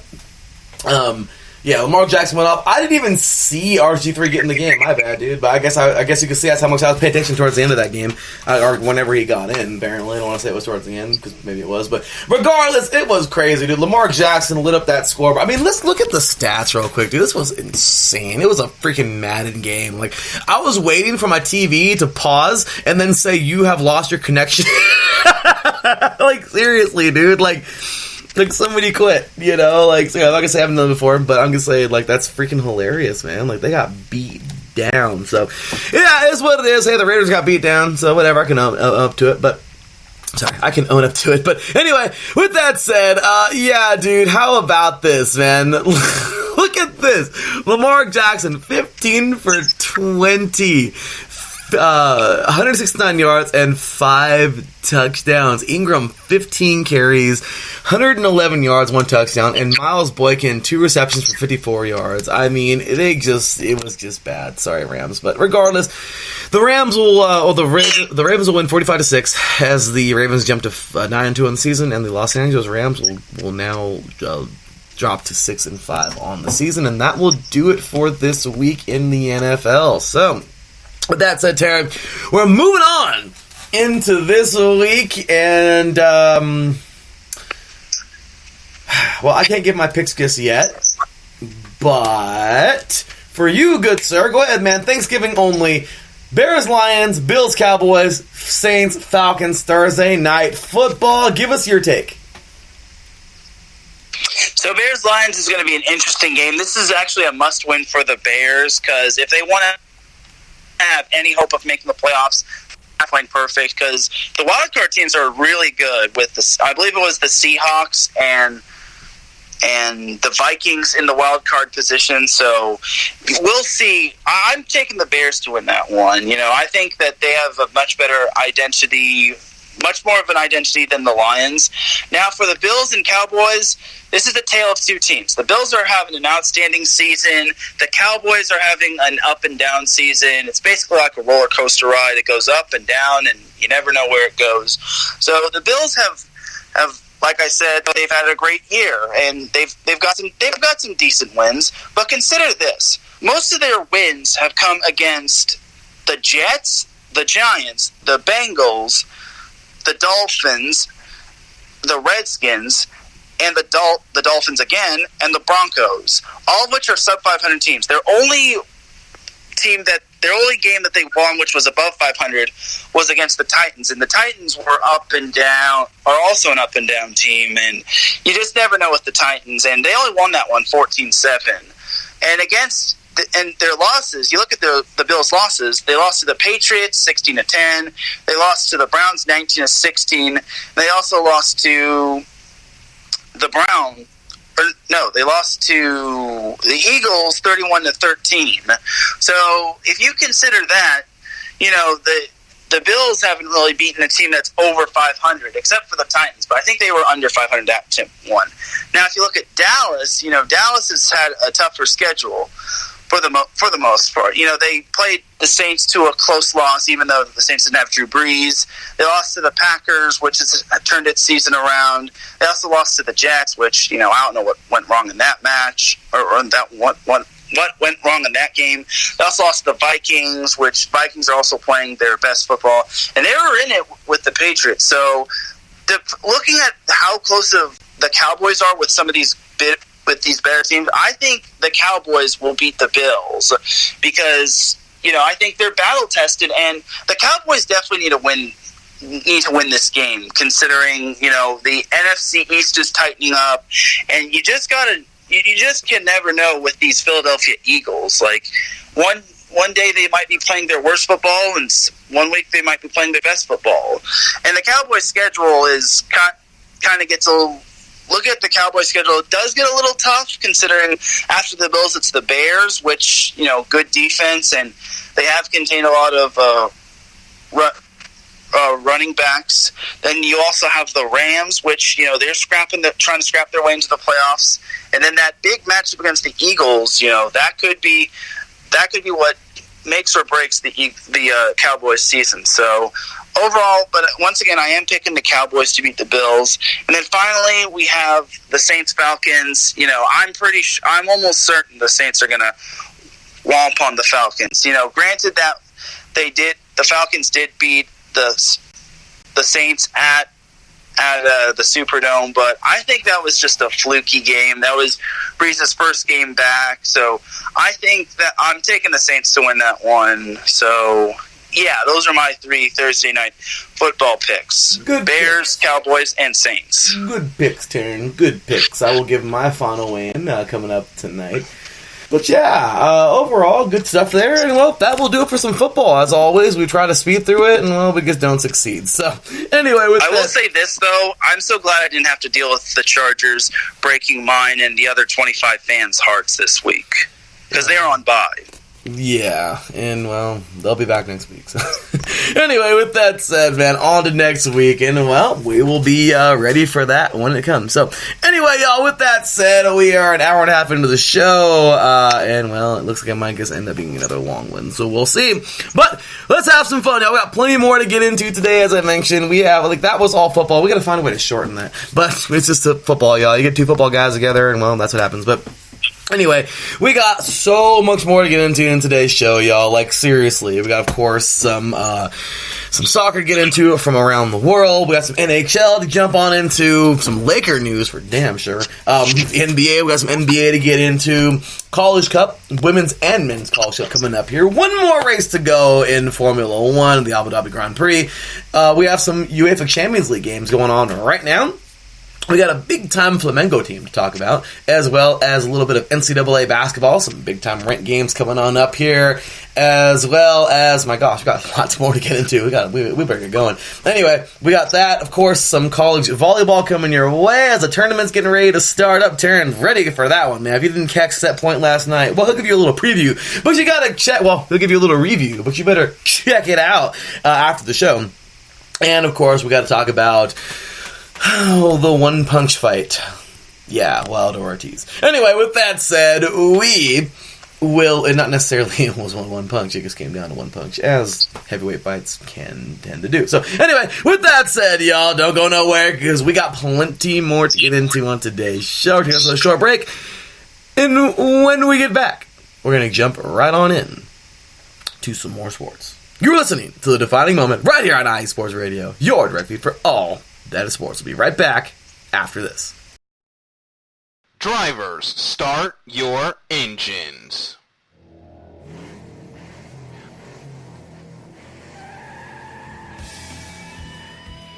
Auto racing takes many forms, from the close quarter contact of NASCAR to the high-speed, high-risk atmosphere of IndyCar, all the way to the pinnacle of technology with the Formula One World Championship. No matter if you prefer the high banks of Daytona, the concrete canyons of Long Beach, or the flowing curves of the Nürburgring, the international language of motorsports is simple. Go fast, run hard, and come home first. So join us, myself, Darrell Kinsey Jr., Lolita Camello, and Michael Ward, on a world tour of all the best motorsports has to offer on the Extra Mile, Thursdays at 7 p.m. Eastern, 4 p.m. Pacific, only on your home for all. That is sports. IE Sports Radio.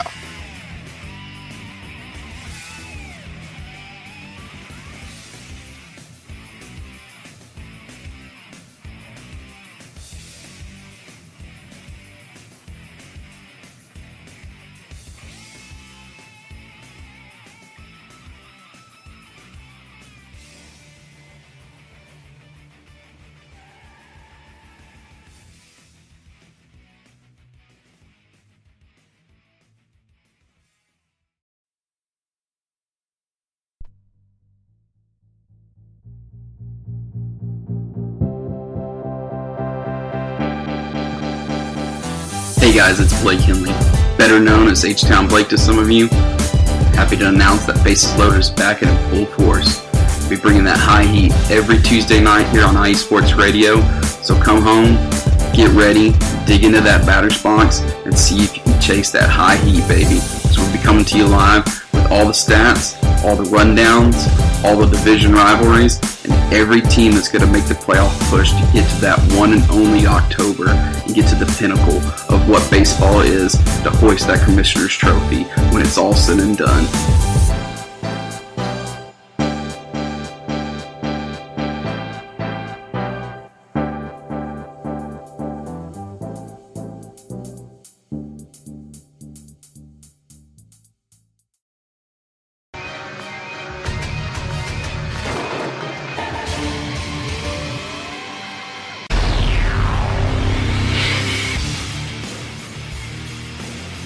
Wrestling fans in the podcast world, you are in the right place to listen to the right show, the premier show in the professional wrestling podcasting world. This is Ring Rambling Radio, and you are listening to one of the co-hosts. I am Martin Sandoval, a.k.a. the SoCal Saint, along with my two co-hosts, the lovely Felicia and my boy Matt. Yes, every Saturday or every other Saturday morning, you can listen to us, the premier wrestling team, giving you the premier wrestling news, rumors, updates, event discussions, everything that has to do with professional wrestling. You're in the right place. IE Sports Radio presents Ring Rambling Radio. Don't miss it, because it's just too sweet.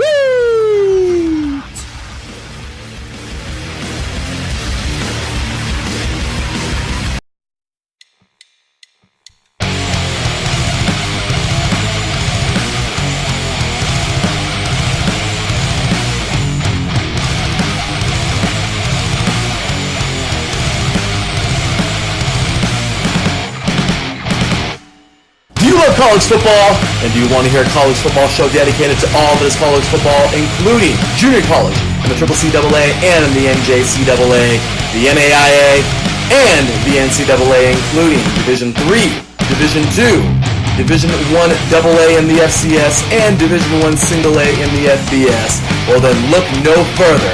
Join myself, Larry B., and my colleagues, Mr. H-Town Blake, Blake Henley, and Mr. Christian Espinoza, each week during the college football season for the latest in college football on 3 and Out College Edition, right here on IE Sports Radio, your direct feed for all that is sports. That is right, and that is coming your way tomorrow, 12 p.m. Pacific Time, 3 p.m. Eastern. It's going to be a good one. It's going to be a good one. Me and, of course, Mr. Charles Rodriguez coming your way here today on the Defining Moment, and, of course, tomorrow on 3 Not College Edition. Talking about the good stuff there.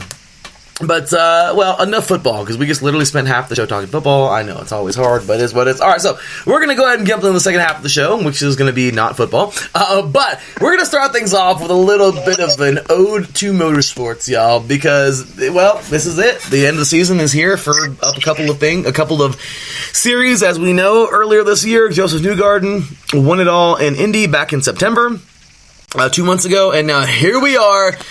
The NHRA, well, it has all come to a close, and, well, here we go. She was eliminated in the semifinals of the NHRA finals last week in Pomona. However, she will earn her third Pro Stock Championship and her first since 2015. She actually went back-to-back in 14 and 15, and she won it all a few years later in 19. Ladies and gentlemen, congratulations to Miss Erica Enders!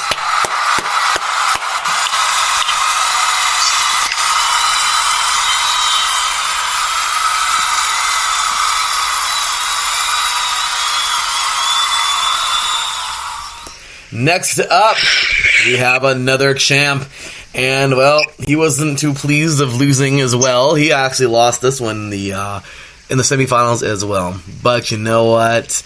The guy played it all year. He did his thing. He won his second. And, well, it was the second back-to-back now. He's got 2 titles, and they came in back-to-back years, ladies and gentlemen. Though he was eliminated in the semifinals of the NHRA finals as well for top fuel, while he did it all, he had enough points to win it all, as Mr. Steve Torrance is the 2019 top fuel champion. Congratulations to Mr. Steve Torrance.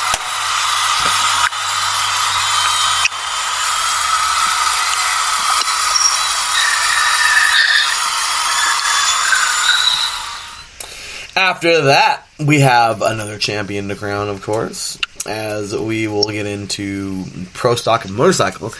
Andrew Hines, y'all. Andrew Hines has done it. How about this? He was eliminated in the first round, but the guy had so many points. He was ahead. He did his thing, and that was just enough to set him over the edge. And, like I said, despite being eliminated in the 2019 Pro Stock Motorcycle Champion, in the 2019 NHRA Finals of Pro Stock Motorcycle, he will do it, winning his 6th, guys. That's right, his 6th Pro Stock Motorcycle Championship and his first since 2015. Ladies and gentlemen, congratulations to Andrew Hines.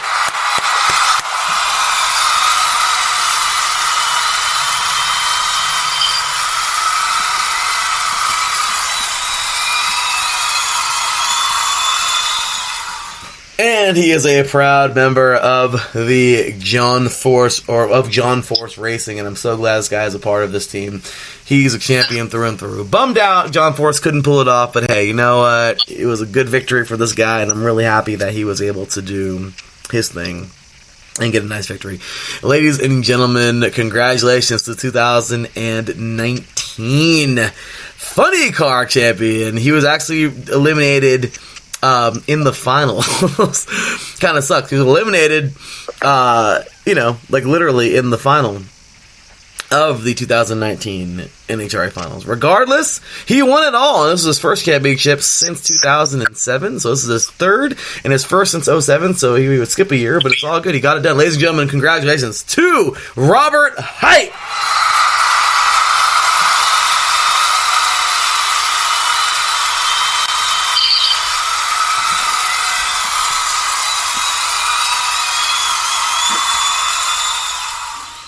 Alrighty, and then, of course, gotta throw them all some love, because they definitely deserve it. The winners of the NHRA Finals in Pomona last week, of course, in Pro Stock Motorcycle, I believe that's Gian, I don't want to butcher her name, but, Gian Salinas. Then we had in Pro Stock, Jeg Coughlin. In Funny Car, Jack Beckman, and in Top Fuel, Doug Kalita. So congratulations to all 4 of the Hoisters of Wally's in the 2019 NHRA Finals. We will see you for the Winter Nationals in February.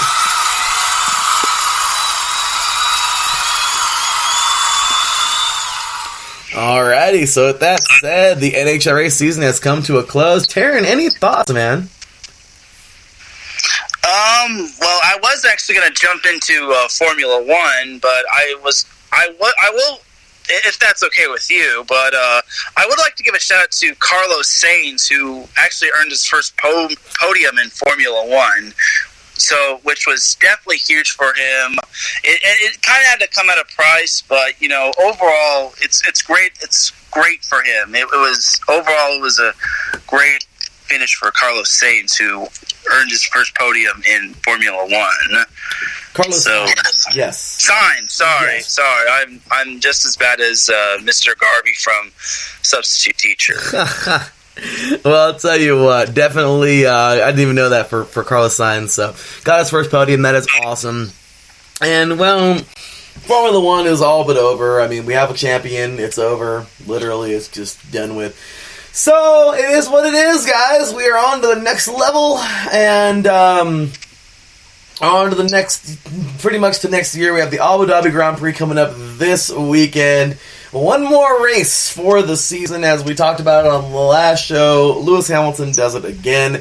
He is now one shy of the legendary Michael Schumacher with 7. And, well, can Lewis Hamilton tie him? I think he will. Can he surpass him? I think he will.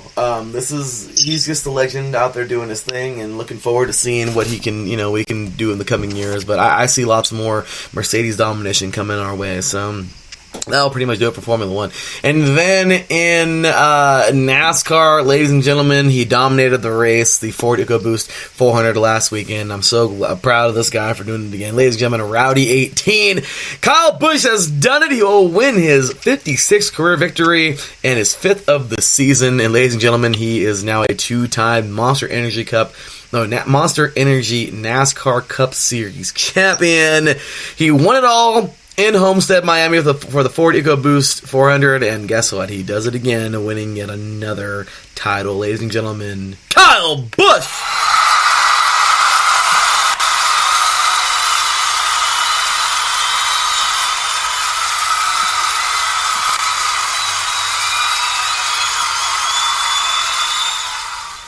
Well, that will pretty much seal it off there. Taryn, any thoughts on NASCAR? So for NASCAR, I would actually like to congratulate Daniel Hemrick on earning the Sunoco Racing Rookie of the Year following a close battle all season. He definitely has been huge when it comes to NASCAR, and he could be the next Kyle Busch going forward. He could be the new generation. That's pretty neat. I didn't even know that, but that's pretty sweet. And you know what, man? Hats off to a youngster who's just, making his way. So that's super cool. And, that's once again, congratulations to all of the champions. We actually had a couple champs here, too. Congratulations to the 2019 NASCAR Gander Outdoors Truck Series champion. That is Matt Crafton. And, of course, congratulations to the NASCAR Xfinity Series champion, Tyler Riddick. So that's it. Motorsports are all but wrapped up. Like I said, we got one more race in Formula One. But never fear, because if you love motorsports, well, Formula E is starting up in December. And, well, we'll continue on there. And, of course, IMSA coming up with a Rolex 24. Lots of big names, including Kyle Busch in that race coming up. Coming up this year in January, or next year in January. So, anyway, with that said, a little bit of, like I said, an ode to motorsports, and that's pretty much that. We'll talk about the race next week, the Abu Dhabi Grand Prix, but, like I said, nothing really to get into. So, anyway, let's go ahead and jump on into some basketball, because, Taryn, right now, man, Well, actually, I would like to cap off the Formula One portion. I'm surprised Lewis Hamilton doesn't have the nickname Mercedes Lewis, considering he drives a Mercedes. Get it? Because Mercedes Lewis is the name of a football player. That's actually pretty creative. Honestly, that's pretty creative. Yeah, I'm glad you got it. Yeah, that's pretty. That's pretty. That's pretty funny. But that's all I got. No, but definitely, you gotta say, that's creative. But I'll tell you what, man. It's been a year. It really has, in racing and motorsports. And you know what, man? Overall, you can't say enough about, these drivers. I know I get mad about, well, not mad, but I know I get, irritated. It's the same crap over and over and over. But that doesn't take anything away from the drivers who are just winning over and over. What does that mean? They got a great team, and they're great drivers, and they got a great manufacturer, and they're doing their thing. So there's nothing to take away from it. I want next year to be more competitive. Do I think Hamilton will win it again? Probably. But, I would like to have it more competitive, so... Anyway, so moving on to some basketball, though. Taryn, how about these freaking Lakers, man? Seriously. Right now, the Lakers are on one. I'm so happy. We lost one to start the season off, which really irritated the crap out of me. But you know what? It is what it is versus the Clippers. We'll see those fools again. Anyway, but yeah, really, really, really good game to start things off. Really good games lately, and then Lakers would lose one more to the Raptors but a couple weeks ago, and ever since then, man, it's been a streak. Right now, the Lakers are currently sitting, and this is just makes me so happy. Currently, the number one overall team in the Western Conference, and the number one overall team in the NBA by one win, 15-2. The Lakers are looking pretty good, man. As of right now, like I said, if the playoffs start tomorrow, which we are nowhere near the playoffs, but we're looking pretty sharp right now. So, what do you got to say about the Lakers right now, Sharon? So they've really done a great job. Overall, to start the season, they're one of the more improved teams in regards to being a to being a potential favorite to win the NBA championship, but it's still a long season. They just need to keep up their consistency. Their defense is what really has turned it around. Granted, their defense hasn't been great as of late on their little road trip, but, it's tough to win on the road. Like, every night, Doc Rivers actually said this, like, it's tough to win on the road in the NBA, considering, it because of all the because of the atmosphere, and because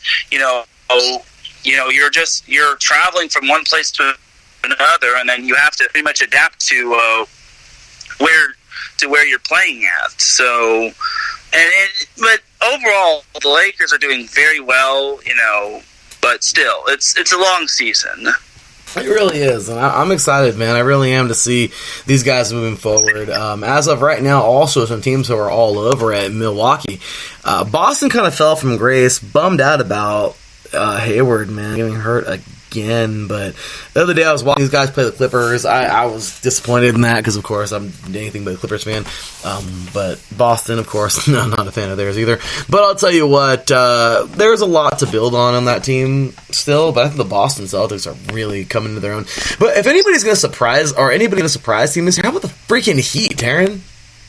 Oh, yeah. The Miami Heat have definitely proven their worth via the post-Dwayne Wade era. And, if you had told me the Heat were the second-best team in the Eastern Conference, well, tied for the second-best record in the Eastern Conference, I wouldn't have believed you. But, this just goes to show you that the NBA is just straight-up unpredictable this year. The Heat's doing well. The Celtics are still living up to their expectations despite Kyrie leaving. The Raptors, even though the Raptors lost Kawhi and Danny Green and most of their championship pieces, they're still having a great year as well. So overall, and then you look at the Western Conference, the Nuggets are still achieving the greatness. The Mavericks look good with Doncic. The Clippers have definitely lived up to their reputation. The Rockets are definitely an exciting team to watch out for. And the Suns are also a team that's on the uprise because, they've been living at the basement of the Western Conference for quite some time. And now they're on the upswing of things. So great to see that some teams are improving. No, absolutely. And to speak of the Suns, man, how about that? I mean, these guys, you're right. They've been living in the basement for a while, which is even brings me to my next point, which is even crazier. Taryn, what is it? The end of an era, and you know exactly what I'm talking about, Taryn. Are the Warriors officially done, at least for now? For now, yes.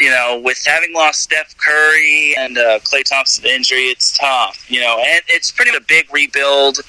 Overall, I think that it's just going to be one of those down years. And even Michael Thompson, Klay's dad, was like, are the Warriors going to be the first team that goes from champions to last place? And it's kind of funny, yet kind of sad at the same time.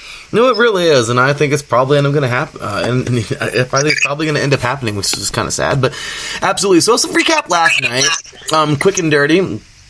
Courtesy of the ESPN Score Center app, we have the Nets over the Cavaliers, 108-106 on the road. Pistons defend their home court, 103-88 over the Magic. Pacers over the Grizzlies, 126-114 at home. The Heat over the Hornets, 117-100 at home. Celtics edge out a 1-point victory with the Kings, 103-102 at home. Timberwolves, 125-113 on the road. Raptors will defeat the 76ers, 101-96 at home. Trailblazers defeat the Bulls, 117-94 on the road. The Bucks, the Jazz, 22-118 at home, and the Thunder defeat the Warriors 100-97 on the road. So tonight we have two matchups coming. My beloved Lakers. Forget my Lakers because they're my team. But the Lakers get this victory last night over the Spurs, 114-104. Good gentlemen. Anyway, tonight we have the Clippers at the Mavericks and the Wizards at the Nuggets. And then no games on Thanksgiving, but NBA Wednesday is going to be stacked. And Taryn, we can talk about this real quick. Magic and the Cavaliers, well, let's just be real, it's kind of the bump to, kind of like a Bears-Giants type of game.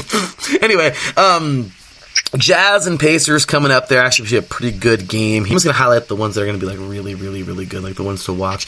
A game that I'm really excited about, the Heat and the Rockets. I think that's going to be a really good game on NBA Wednesday coming up tomorrow. as well as the game that I'm so excited for, because I don't want to sit here and act like we're going to beat them down, but I think we're going to get ourselves another victory. Lakers at the Pelicans should be a fun game for the Lakers. I mean, hopefully we can get a nice victory there. But I think if I have to pick one of these games now and looking at them, that's going to be like a really good basketball game. It's got to be the Jazz and the Pacers. What do you think? Oh, yeah, I definitely think you're right. The Lakers-Pelicans will also be interesting considering, it's the Anthony Davis's first game at New Orleans, and it's also the first game where Lonzo Ball, Brandon Ingram, and all those other guys that got traded from the Lakers against the Lakers, where pretty much everything. So it's pretty much going to be former players versus former team and vice versa on both sides. So overall, that is but I definitely think it would be Jazz Pacers as the best game of the night, as well as Heat Rockets. So absolutely, I think that's going to be the game of the night there. On to Friday. Thunder Trailblazers is also pretty good as well. I'm sorry to cut you off there. No, that's Thunder a really good game. But okay, so next up we have here throughout the week, just kind of blazing through a couple of games here. Overall, I mean, Friday's kind of okay, whatever. Coming up, I believe, on Saturday, Pacers at 76ers should be a pretty good game. Hawks at Rockets. Well, that's going to be kind of sad. I hope they were higher. Never mind. And then on to Sunday, Mavericks and Lakers. It has to be a pretty good game. I'm really looking forward to that one. As well as there was one game that I really thought was going to be good over here, but I don't know. Maybe it was on Monday. I don't know. Nope. Jazz Raptors? What's that? Jazz Raptors? Oh, there it is. Yes, Jazz Raptors. Yes, duh. Thank you, Darren. Yes, this is actually going to be a really good game because the Jazz, they have found a way to make things happen. Like, I think, honestly, Utah right now is really, they started this amazing process of gelling. Like, this team is actually really coming together. They have some pretty good players here who are just on one at the moment. And I think right now, as of right now, this looks like it could be a very good game. Mitchell is just getting down right now, and Sycam as well out of Toronto. We see just a total surge of energy from this Utah Jazz team. They're youthful, and there's a lot there. And the Raptors, I know they were the Kawhi Leonards last year, and he's no longer there, but they're still the champs, and they still have some good pieces. So, honestly, this should be a pretty good game, Taryn. What do you think? Yeah, it definitely is. Donovan Mitchell has just been a force for the Jazz. But the true story is kind of the Raptors, who everyone wrote him off considering Kawhi Leonard and Danny Green left the team, but they're definitely no pushover right now. They're definitely proving why they're the champs. Pascal Siakam has been good, leading the team in rebounds and points per game, and then Fred VanVleet is up there in terms of assists as well. So you definitely that definitely is a good matchup. As for Utah, Mike Conley has been the distributor for the Jazz, as well as Rudy Gobert, who's averaging a whopping 14.1 boards per game. And like I said, Donovan Mitchell has just been a force offensively for the Jazz. So that one's going to be a really good game. And yeah. Absolutely, Siakam. That's how you say it. Well, I butchered his name, but thank you, sir. So let's move it on now now we've got some quick hits here. Let's move on to some college hoops. First and foremost, Taryn, I mean, we haven't seen too many big games this year. So far, like the big, ranked, unranked, hardcore, crazy games just yet. I mean, to start the season off, we did. But, nothing crazy this year, or this weekend, especially this weekend. But I will tell you, let's see here. What was it looking at? On Sunday, we actually had some pretty good little fights here. Baylor and Villanova, good game here, 87-78. Number 24 will take down 17. Villanova, pretty good job there. And really, I honestly, I'll tell you right now, with the way Michigan State, dropped that game to Virginia Tech, there's so much there to wonder. Coach Izzo is a great coach. I know they barely lost this thing. But Michigan State, I won't even say this. Football team, yeah, they nosedive, and it is what it is. But not this basketball team. I'm like a defender of I really like Coach Izzo, and I love what he brings to the table. I love his, he's just a really good coach. And honestly, it just bums me out they lost this thing at the Maui Invitational. They would lose to Virginia Tech 71-66. Kind of a rough go there yesterday. And as of right now, they're actually playing against Georgia right now, and they're leading in the first half here. So good stuff there. But regardless, guys, that was a huge upset this week. Coming up tomorrow, we have number 11 Oregon taking on number 13 Seton Hall. Oregon is yet to lose a game. Also moving forward, we have here, let's see here, into this weekend. I thought there would be some really good games on this weekend, but nothing really. No, there's nothing really, nothing to see here, guys, for this weekend coming up here until Tuesday, December 3rd, which is going to be an awesome day because we have number 1 Duke taking on number 3 Michigan State, and that is going to be in the Big Ten ACC Challenge, and I can't wait for that game right there. So anyway, before we get to the rankings, Taryn, anything to add in the men's college basketball world? So on Sunday, Virginia outlasted Arizona State in probably one of the more uglier games, winning 48-45. Yes, I'm not making that up. They won 48-45. This wasn't a football game. This was indeed a basketball game. This was the most ugliest game I've ever seen.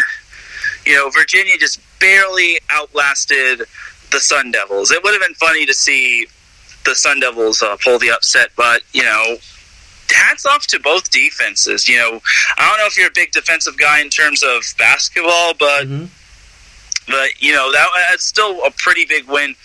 That's still a pretty big win for Virginia. ASU deserves a lot of credit, though. That's quite amazing. Florida actually upset Xavier in the Charleston Classic on Sunday, winning 70-65. And in the Jim Maui Invitational, I was kind of surprised that BYU beat UCLA. I forget the score. I think it was like 78-63, but I was quite surprised BYU won, considering UCLA, despite being a young team and despite having a few close calls, I've never seen a Pac-12 team struggle against a West Coast Conference team. No offense to the West Coast Conference other than Gonzaga, but, the Pac-12 would win on a nightly basis, other than Gonzaga and maybe St. Mary's. I'm pretty sure the Pac-12 shouldn't be struggling that much. I know, again, UCLA is young, they have a new head coach, but I just don't think that UCLA should be losing to BYU. Credit to BYU though, because they were 3-2, UCLA was 4-1. But that loss is kind of unsettling. So that's just my take. I was very surprised at the Virginia Tech upsetting Michigan State. That was quite amazing, but that's just a come on man moment for Michigan State. How are you going to lose to an unranked team being Virginia Tech? What are you doing? Baby, what is you doing, man? I'll tell you, man, that's some funny stuff, but absolutely. Let's jump on into the top 25 right now. It's courtesy of the ESPN Squad Wrap. So we'll go quick for this, guys. We only got an hour left in the show. So 25-21, we have Xavier, Florida, Washington, Villanova, and Colorado. From 20-16, VCU, Baylor, Auburn, Tennessee, and Memphis. I wonder if they have really cool basketball uniforms. Anyway, from 15-11, you have Utah State, Arizona, Seton Hall, Texas Tech, and Oregon from 10-6. Ohio State, Kentucky, Gonzaga, Virginia, the defending national champions, and UNC. And then from 5-1, Maryland, Kansas, Michigan State, Louisville, and number 1, Duke. So that is a little bit of college hoops there. Now we'll move on to the ladies right quick, because this past weekend, Let's see here. I thought there was a ranked on ranked, and there was. And I thought it'd be a little bit better, but it just wasn't. Oregon beat the women's national team this year, so I don't think they're going to be losing to really anybody. 81-64 over number 17 Syracuse. Oregon shows why they're number 1. They're 4-0. They're looking really good this year, and I don't see Oregon losing to anybody. I really think they're going to probably win the championship this year. They look good. Number 19. DePaul will upset number 16 Miami 89-83. Talk about a good victory there on Saturday. And yeah, so those are like a little bit of the upsets and everything there. Now moving on to, let's see here, where did I see those ranked on ranked games? Coming up this week, there's got to be some kind of ranked on ranked somewhere in here. We have here, let's see, yeah, nothing more that I can see coming up on at least this weekend. Oh, well, I'll tell you what, I'm very excited for this, because in the Greater Victoria Invitational, yeah, ladies and gentlemen, the 6-0 Lady Lancers of Cal Baptist will be taking on the number 3, 5-0 Stanford Cardinal. Now, do I think they're going to win this game? You better believe it, because I believe in my team. Realistically, do I think they're going to win this game? Probably not, but I really love my team, so it would be amazing to see this victory happen. So I'm just saying, upsets happen all the time, and to see the ladies of Cal Baptist win this thing, I mean, they have been so on point this year, y'all. Cal Baptist, like the ladies have been balling, and I am so excited and proud of this team. I saw them a couple weeks ago versus Taryn, but versus Long Beach in the season opener, and we just.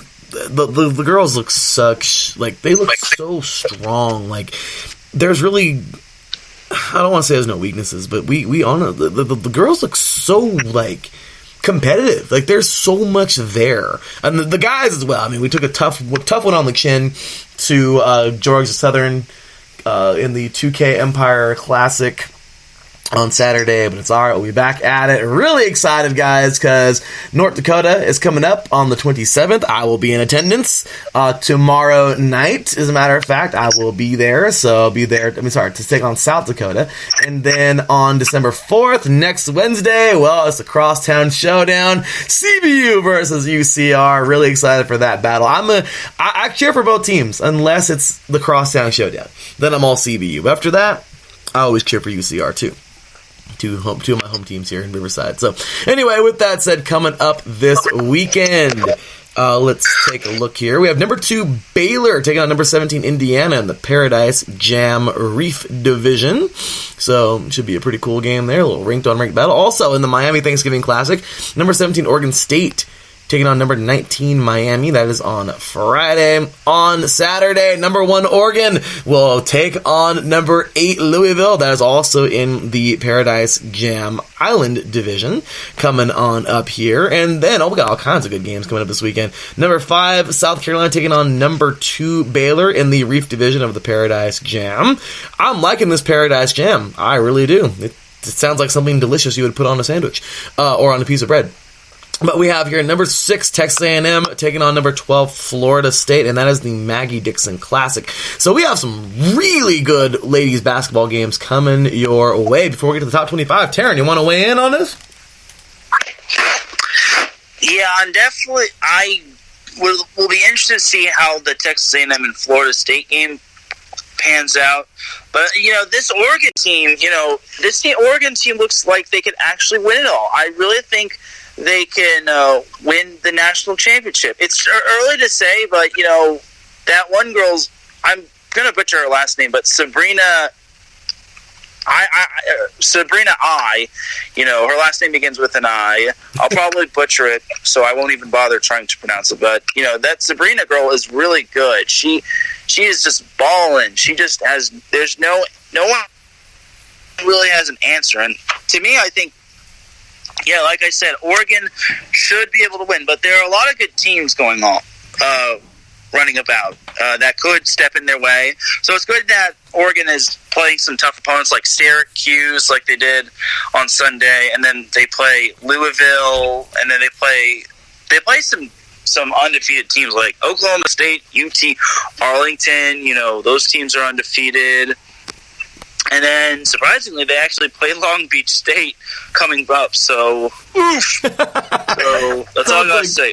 Sounds like fun there, Terrence. So we have from 25-21, Arkansas, Arizona, West Virginia, Gonzaga, and USF. From 20-16, Tennessee, Miami, Syracuse, Indiana, DePaul. From 15-10, Michigan State, Kentucky, NC State, Florida State, and UCLA.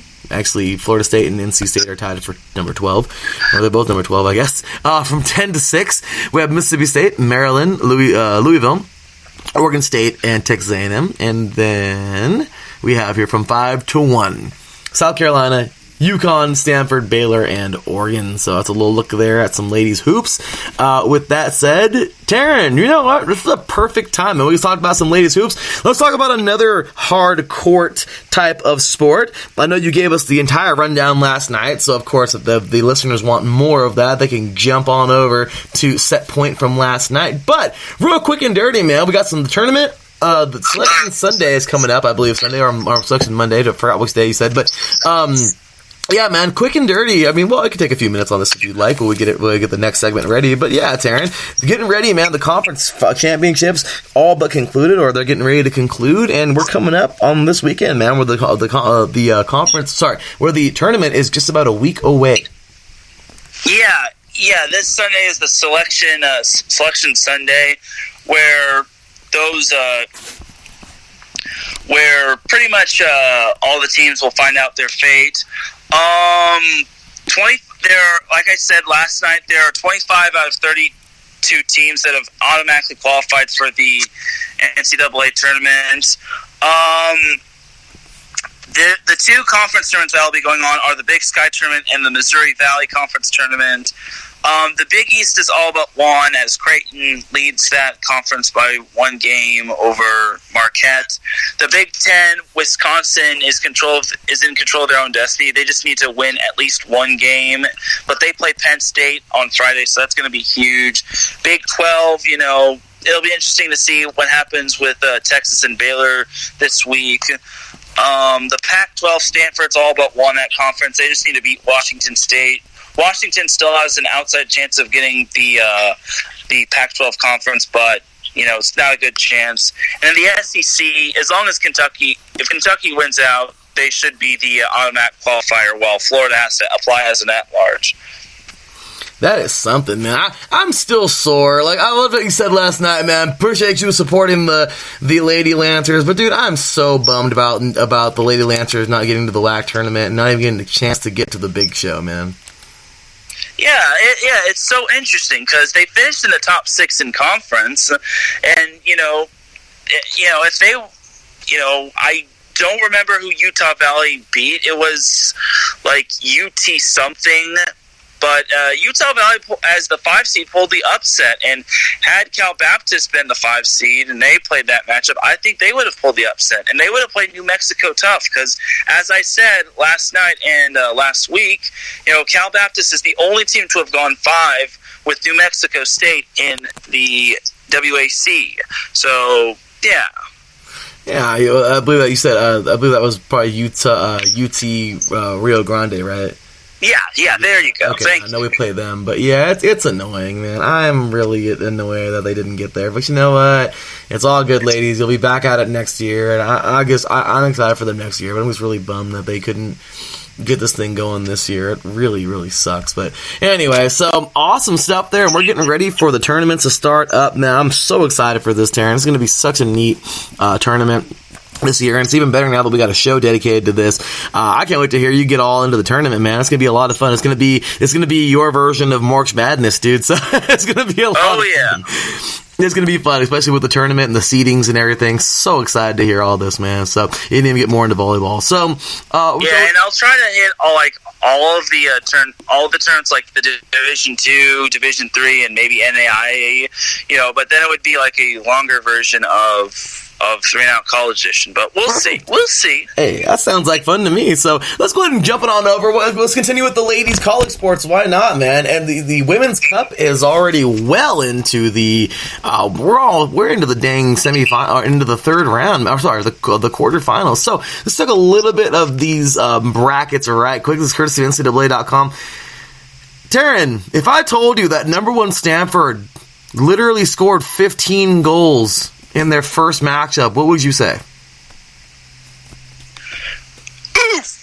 Yeah, that's pretty much that's a good answer. Yeah, because that's what the lady Cardinal did. Okay, 15-0. They scored 15 goals. Who are they? The U.S. national team? Are you serious? Like, did they have the infamous Alex Morgan on their team, like, playing? I mean, I don't know, like, seriously, but 15-0 to take out Prairie View. They would move on. Hofstra would beat Loyola Chicago 1-0 and move on.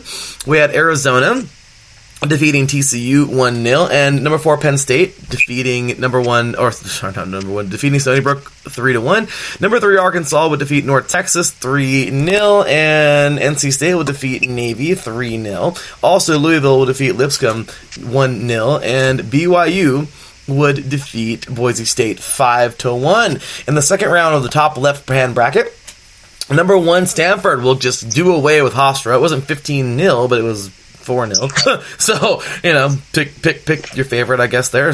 But Stanford will move on at that point to the third round. Penn State would defeat Arizona in a classic. It looks like 4-3. So Nittany Lions would move on to the final of that group. Actually, not to the final of the group, to the semifinal of that group, or to the third round. And then moving on to the other side of the bracket, we have here, or to the same exact top left bracket, but just, moving forward, we have to the lower part of it, NC State defeating Arkansas, number 3 Arkansas 2-1, and number 2 BYU, man, how about this? They will defeat Louisville 4-0. BYU would then go on to defeat NC State 3-0, and look at that. Already for the 29th in a few days, number 1 Stanford will take on the number 1 seeded Stanford Cardinal, will then take on the number 2 seeded BYU Cougars, and this looks like a volleyball matchup, in my opinion. I mean, seriously, what do you think about this, Taryn? I mean, I think BYU is pretty good in ladies volleyball, but what do you think? I mean, number 1 and number 2, the 2 top-ranked teams in this bracket meet up in the final of this bracket. I mean, does that surprise you at all? No, it's not surprising at all, especially with how Stanford has been dominant, and BYU being the dominant team of the West Coast Conference, it's not really overly surprising. I'm definitely looking forward to.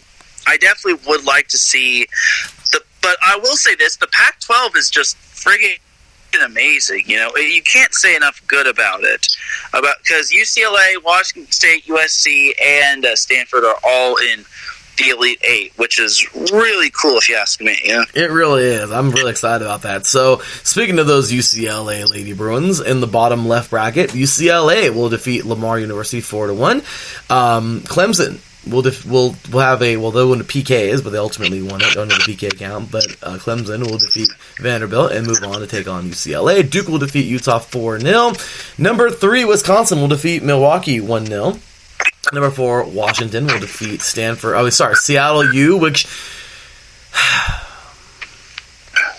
if that game would have gone a little differently in that final game where they took on Utah State, or if not Utah State, I forgot, it was a school in Utah, I forgot. But anyway, that could have been CBU's spot right there, but it's all good. But big ups to the ladies, the Redbirds of Seattle U. They went and fought, and there was a good battle. Hey, 1-0, I'll take it. Good job coming out of the WAC, representing us in the first round. So, good job there. But Washington will defeat Seattle U and move on. Then we have South Florida defeating Florida 4-2. Brown will defeat Monmouth in PKs and move on. And we have number 1 Florida State defeating South Alabama 2-0. In the second round here, UCLA will just do away with Clemson. My gosh, 5-0. And Wisconsin will defeat Duke. Number 3 seeded Wisconsin will defeat Duke. where the Lady Badgers will go on to take on the Lady Bruins. South Florida, upset alert. They will knock off number 4 Washington 2-0 and move on to take on Florida State as the number 1 seeded Florida State Lady Seminoles. They won it all last year. They will defeat Brown 2-0. And in the third round of this, we have UCLA, number 2 UCLA defeating number 3 seeded Wisconsin 2-0, moving on to take on Florida State because Florida State will defeat South Florida 2-1. Man, look at all these Florida schools in here in this bottom left bracket. 2-1, and well, that's all getting ready for the 29th, where number 2 UCLA will take on number 1 Florida. What do you think, Taryn? So Florida. That's actually a rematch. Florida State UCLA is a rematch between those two teams, considering UCLA beat them early on in the season. Yeah. So this will be a bit of a grudge match for the Bruins and the Noles.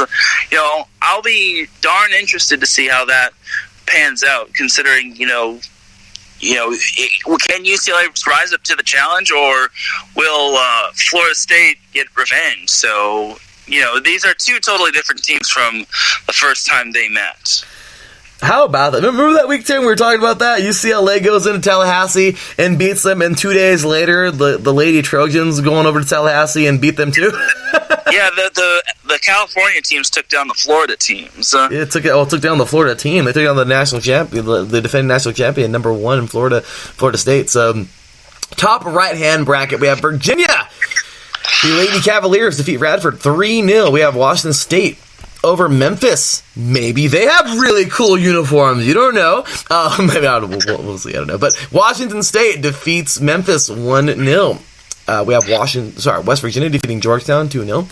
Central Connecticut State defeating number 4 Rutgers. Number 4 seeded Rutgers. Look at that. Moving on. Upset alert right there. 1-0. Number 3, Kansas will defeat Iowa 1-0. Xavier defeats Virginia Tech 1-0. Notre Dame defeats St. Louis 1-0. And number 2 seeded South Carolina defeats Samford 3-0. And that is Samford, not Stanford. Anyway, after that we have Washington State. This is like the upset of the tournament so far, at least in my opinion. Unless there's something bigger in the bottom right bracket. My gosh, Washington State. How about the Lady Cougs? They will defeat number 1 seeded Virginia 3-2. West Virginia will defeat Central Connecticut State 1-0 and move on. And that was in double overtime. Then we have number 3, the Lady Jayhawks of Kansas defeating Xavier 3-0, and South Carolina defeating Notre Dame 1-0. And well, there you go. Moving on to the next round, we have. Let's see here. Where were we at? Washington defeats West Virginia 3-0, and they will take on. They would move to take on here. Oh, whoopsies. I am like all over the place right now. My apologies. Anyway, so after that, we had here Washington State, once again, defeating West Virginia 3-0. And they will take on the Lady Gamecocks as they defeat the Lady Jayhawks 2-0. And there you have it. Washington State getting ready to take on the number 2 seeded South Carolina Lady Gamecocks. Taryn? So yeah, this pretty much goes back to what I said about the Pac-12 being dominant in this tournament. Washington State is the little engine that could, pulling that upset over Virginia, man, that is quite amazing. And they've pretty much been chugging along. I really will be fascinated to see if they can actually take down South Carolina. So, yeah. It's doable. I mean, if they do it, that'd be awesome. But they took down number 1, so why not? Who knows? It's a different team. But so bottom right-hand bracket, we have here. Oh, yeah, I like this bracket. Number 2, the Lady Trojans, who won it all 2 years ago, will defeat Cal State Fullerton 5-1. Hey, the Lady Titans got in. That's cool. We have Texas A&M defeating Texas 4-1. Santa Clara defeating Cal 1-0 in overtime. Number 3, Oklahoma State defeating South Dakota State 1-0. Then we have number 4 seeded Texas Tech Lady Red Raiders. Looks like it was a penalty kicks. Will defeat Pepperdine. Michigan defeats Bowling Green 2-1. Colorado defeats Northern Colorado 6-0. And number 1 North Carolina will defeat Belmont 5-0. next round, we have the Lady Trojans chugging along. I like that phrase, Darren. 2-1 over Texas A&M. Good job, ladies. Santa Clara will defeat, look at that, upset alert. They will defeat number 3 Oklahoma State, moving them on to take on USC. Then we have here Michigan defeating, look at another upset here, defeating the Lady Red Raiders, number 4 Lady Red Raiders, 3-2. Number 1 North Carolina will move on as they defeat Colorado 1-0. So that next round here, the Lady Trojans again will get a victory here over Santa Clara 1-0, and the number 1 seeded North Carolina Lady Tar Heels will defeat the Lady Wolverines of Michigan 4-0. And here we go, y'all, coming up on the 29th. Number 2 South Carolina will be taking on, number 2 Southern California USC will be taking on number 1 North Carolina. Let's go Trojans. Taryn, what you think, man? So, I'll be honest with you, actually, I'll tell you what, USC picked up a big win over Santa Clara, because Santa Clara is friggin' amazing. I don't know her first name. I think it was McKenna, but, Santa Clara has this really good freshman named, last name is Izzy. She's just a freaking powerhouse, It's just, and Santa Clara was just strong, man, So for USC to keep her in check and for USC to silence Santa Clara, that's quite the amazing victory for the Trojans. I guess that was the kind of one of their part. That was pretty much the battle of who is the better USC, even though Santa Clara is known as SCU. but overall,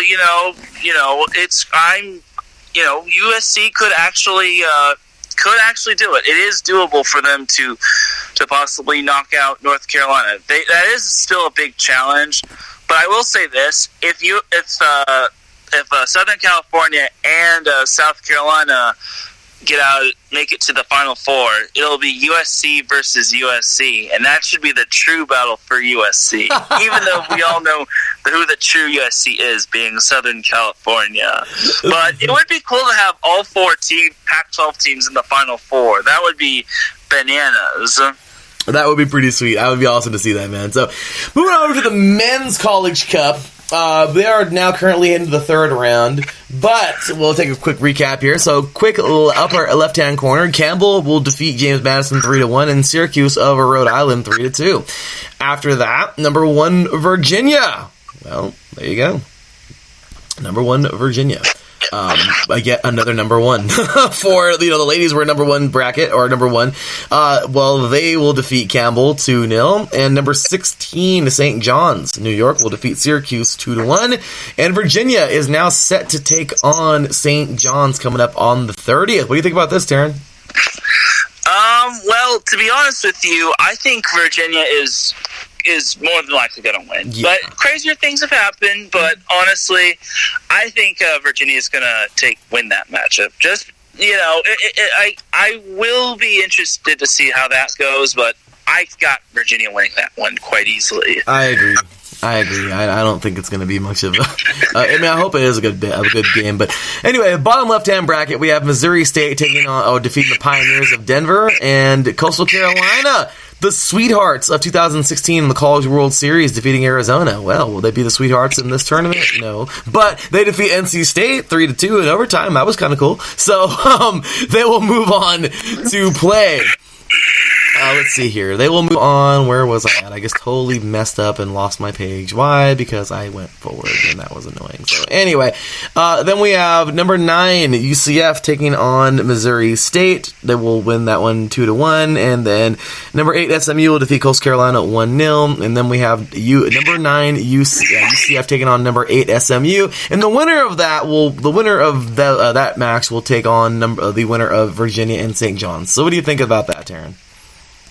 Is SMU and well, this is a random question. Is SMU and UCF in the same conference? I feel that they're in the same conference, but in different divisions. Yeah, I think they're both in the AA, I think. AAC, if I'm not mistaken. AAC. So this will be a very good matchup, as most 8 versus 9 matchups are, but this one will be a big cut above the rest because it's 2 conference teams, interconference teams facing one another. So it's tough to predict a winner between those two. I think that one might go to penalty kicks. I would love to see that. So next up, we have the bottom left, and we'll just go all through this one this time. Sorry, I don't know why I thought it's a little smaller bracket for the guys. But okay, so we'll run through this here. Kentucky and Loyola Chicago, the Ramblers. They had a deep run in March Madness last year. Well, they wouldn't have a deep run here. Kentucky would defeat them in double overtime, 2-1. And UC Santa Barbara will defeat California, or Cal, 3-1. Little Southern California love right there. Wright State defeats Notre Dame 3-2, and the Terps of Maryland will defeat Iona 4-0. Next round, we have here number 5 Indiana moving along here, defeating Kentucky 3-0. UC Santa Barbara 4-0 over number 12 St. Mary's, California. How about that? Then we have number 13 Michigan over Wright State in penalty kicks. And then number 4 Wake Forest defeats Maryland 3-0. So as of right now, we have number 5 Indiana taking on, how about this, the Gauchos of UC Santa Barbara, and number 13 Michigan taking on number 4 Wake Forest. The winner of those two will go head to head. What do you think about this one, Taryn? Pretty cool. We have a SoCal team in there. Oh, yeah. I will say this about Loyola of Chicago. I think the men's soccer team should get Sister John to be their good luck. Right? She was amazing last year, dude. As for UC Santa Barbara being in the Sweet 16, that is absolutely amazing. They won the Big West Conference tournament, and now they are in the Sweet 16. You know, they are basically the lovable underdogs that everyone wants to see possibly win this tournament. And, you know, UCSB hasn't really known for winning all that much, but it would be great to see the Gauchos in the Elite Eight. I would love to. That would be so cool to see them there. I don't think they'll get there, but if they do, it'll be awesome. So, top right-hand bracket, Pittsburgh over Lehigh 2-0. Louisville over South Florida 4-1. Then we have here West Virginia over Butler 2-1. And Boston College over Yale 3-0. After that, to the second round, we move. Number 3, Georgetown over Pittsburgh 5-0. And Louisville will defeat number 14 UC Davis 1-0. Then we have the Thundering Herd. Number 11 Marshall defeating West Virginia 2-1, and number 6 Washington defeating Boston College 2-0.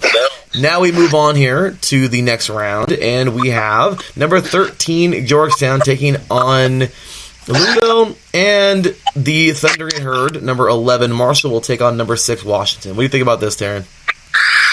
Okay, so I actually made a mistake in regards to the Big West Men's Conference tournament winner. UC Davis won the Big West Men's Conference tournament, and the UCSB was the runner-up. As for Georgetown and Louisville, I'm pretty much going to say that Georgetown wins it. I mean, no offense to Louisville, but beating UC Davis isn't really that big of a deal. I mean, if Louisville gets past Georgetown, cool. But, you know, I'm pretty certain that Georgetown's going to get that big dub. More than likely, I'm with you on that. And then we have Seattle U coming out of the whack.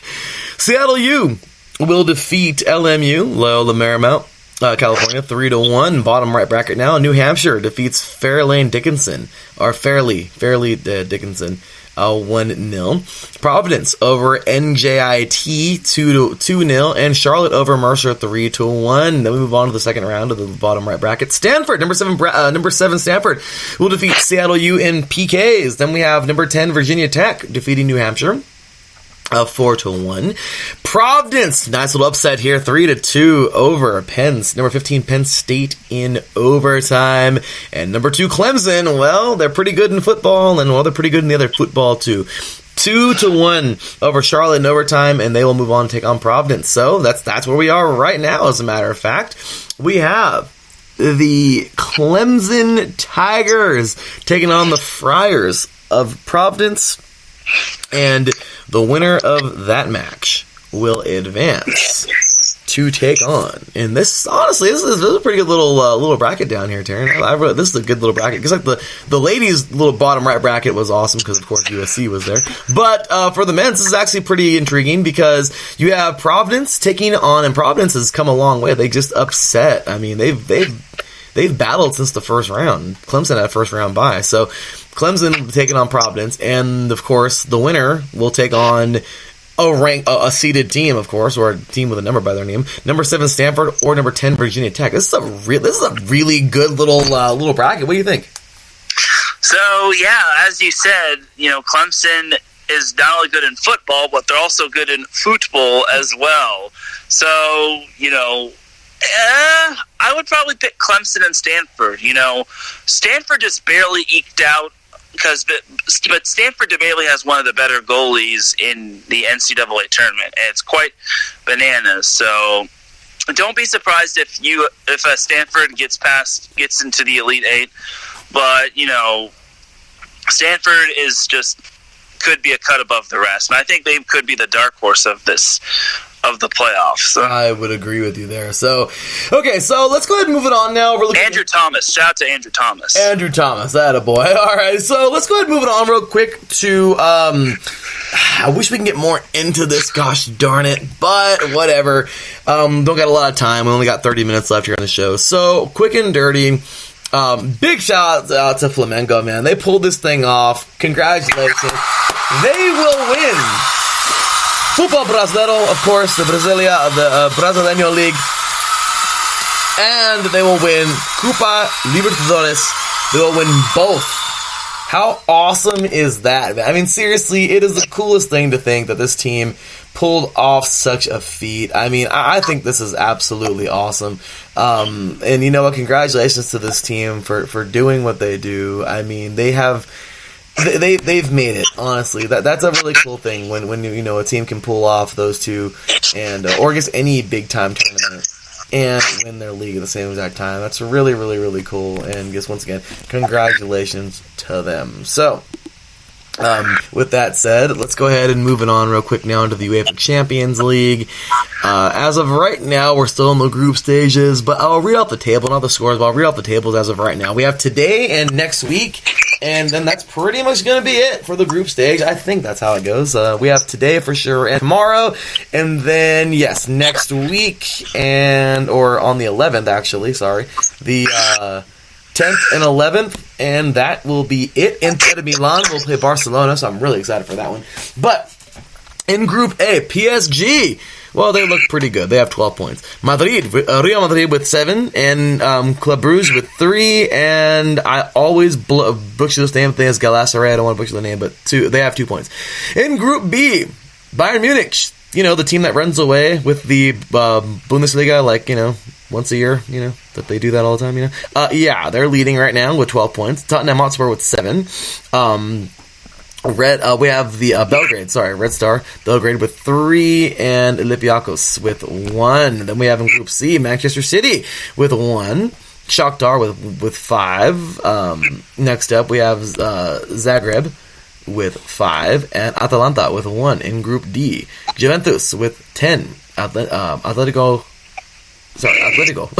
Madrid with 7, Leverkusen with 6, and Lokomotiv Moscow with 3. In Group E, Liverpool, they're looking good in the Premier League right now. They're leading their group in the Champions League, because they have 9 points. Napoli has 8. Red Bull, another Red Bull team in here, Salzburg with 4, and Genk with 1. Then we have in Group F, Barcelona with 8. This is a really, really, really good group. Barcelona with 8. Barca Dortmund with 7. Inter Milan with 4. We better freaking win, because I really want to see us, advance. And they have 4. And Slavia Prague with 2. Into Group G, we have Red Bull Leipzig with 9. Lyon with 7. In 4th, we have Zenit St. Petersburg with 4, and Benfica with 3. And then in Group H, Ajax Amsterdam with 7, Chelsea with 7. Look at that. Valencia with 7. Oh my gosh. And then unfortunately Lille will round out that group with 1. So anyway, what do you think about the Champions League at the moment, man? So you talked about Liverpool, right? You know, they are having to me, Liverpool is just straight up dominant, and you know, as well as Chelsea's having a pretty solid season as well. So, but literally, Liverpool is the scary one, and I think they are just friggin' amazing. So, Taryn, will they go back to back? They won it all last year. Do you think they can actually pull it off again this year and win this Champions League? It's doable. You know, soccer to me is a game of momentum. You know, they only have, in the Premier League, Liverpool only has 1 loss. But it's all. Soccer to me is like a game of momentum. If you score whoever scores the first goal puts the other team on its heels. And overall, I think Liverpool is just. They might be on another level. They might be on one. They might be. You're right. So let's go just run through the soccer leagues real quick. We'll start off with that, of course, very, the big-time Premier League, if you will. And like I said, we're just going to literally run through these. I'm going to just go ahead and give the top 5, if it's even competitive, because sometimes they're not. So, top 5s here. Let's see here. In the English Premier League, not so competitive. Liverpool's running away right now. I like it. 37 points. Then we have Leicester City with 29, Manchester City with 28, Chelsea with 26, and the Wolves. How about Wolves? I like that with 19. All right, go Wolves. Next up in City very excited for this because Inter Milan is not sucking this year. Juventus has 35, Inter Milan with 34, Lazio with 27. Next up, number 4. Cagliari with 25, and Roma. Yes, Roma with 25 as well. Next up here, let's continue on and see, like I said, the leagues that are competitive, guys. I'm not going to sit here and I seriously think I'm going to take one look at Liga and be like, yeah, it's not competitive. Watch. Yeah, not competitive. PSG has 35, and the closest to them is Marseille, and they have, PSG has 33, and the closest to them is Marseille with 25. It's not even competitive, guys. They're probably going to run away with it again. Sorry, but it is what it is. In the Bundesliga, let's take a look here. I like this because this is competitive, guys. Borussia Mönchengladbach with 25. Then we have Leipzig with 24. Munich with 24 as well. This is going to be a good one. I like this. It's going to be really. I hope that they don't pull away at some point. Bayern Munich. I hope it comes down to the end. After that, we have Freiburg with 22 and Schalke with 22 as well. I like what I'm seeing there. Anyway, this is, like I said, two competitive, two foes, familiar foes going head to head. Barcelona with 28 and Real Madrid with 28. Oh my gosh, when that derby comes around, it's just always a battle. It's always the game to watch, and it's going to be great. I mean, we got Barca and Atletico Madrid going head to head first. That would be cool. But, of course, the derby, the Madrid derby. The Madrid derby. El Clásico. Sorry. Madrid derby is actually pretty sweet, too. But anyway, so they got a little battle going on there in the Spanish Division, of course, La Liga. Sevilla has 27. Atletico Madrid has 25. And in 5th place, Atletico Bilbao actually has 23. So, moving on to the Liga MX right now, because I'm really, bummed out that Necaxa kind of fell off a little bit. But it's okay. We're still only within, 6 points? So, anyway, we have here, let's see here. Santos with 37. Leon with 33. UANL. Las Tigres with 32, Querétaro with 31, and Necaxa, my team, with 31 overall. So that's just a little bit of a run through, brief run through some World Soccer. Taryn, anything to add for World Soccer? So yeah, I saw the La Liga standings, and I was very impressed considering, first place through 6th place. Yeah, top 6 teams go to the playoffs, right?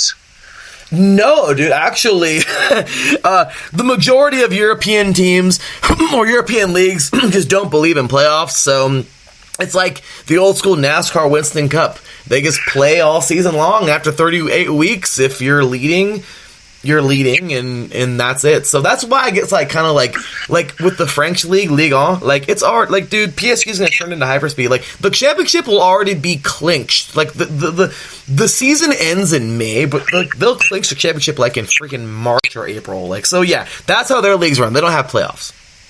Okay, well, still, the top spot 1 through 6 is very tight. You know, with Barcelona and Real Madrid just barely hang on to first place over Sevilla, and you know Atletico Madrid is right behind them. So La Liga is very, very tight and competitive, as opposed to Premier League where it's pretty much just one-sided.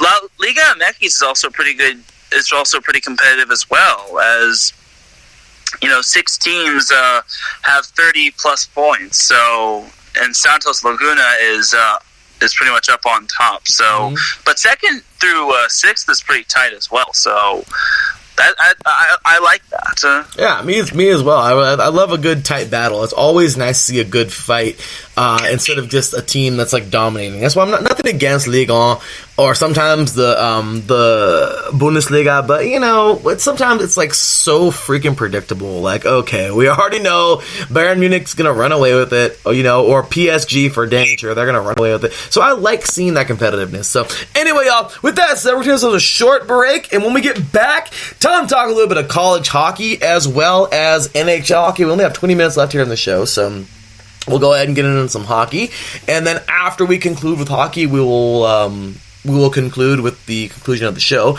A little bit of Wilder Ortiz, and that will be it for this week. So, hang tight. We'll be right back, and you are listening to The Defining Moment right here on IE Sports Radio, your direct feed for all that is sports. We'll be right back after this.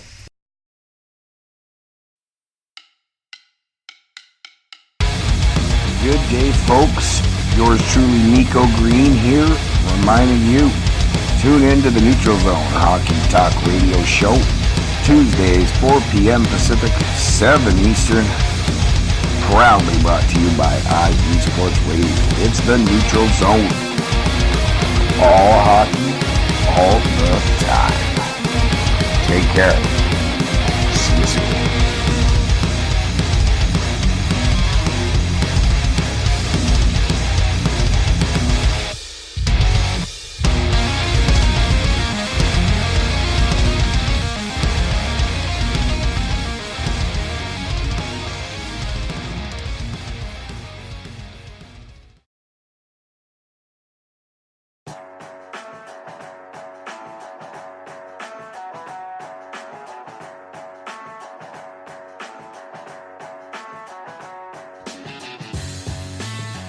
Two Wheels Wednesday is the place to come for all your motorcycle sports news every Wednesday on IE Sports Radio with myself, Matt White. All the latest news, rumours, race reviews and previews from World and British Superbikes and the big one, MotoGP. Two Wheels Wednesday, every Wednesday on IE Sports Radio, your direct feed for all that is sport.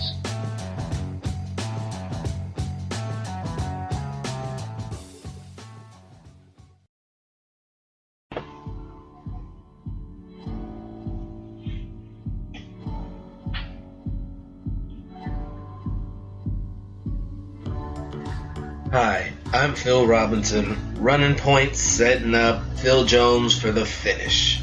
Join us every Wednesday, 5 p.m. Pacific Time, 8 p.m. Eastern Time, as we break down the week in basketball on the home for Real Talk Sports Radio, iesportsradio.com.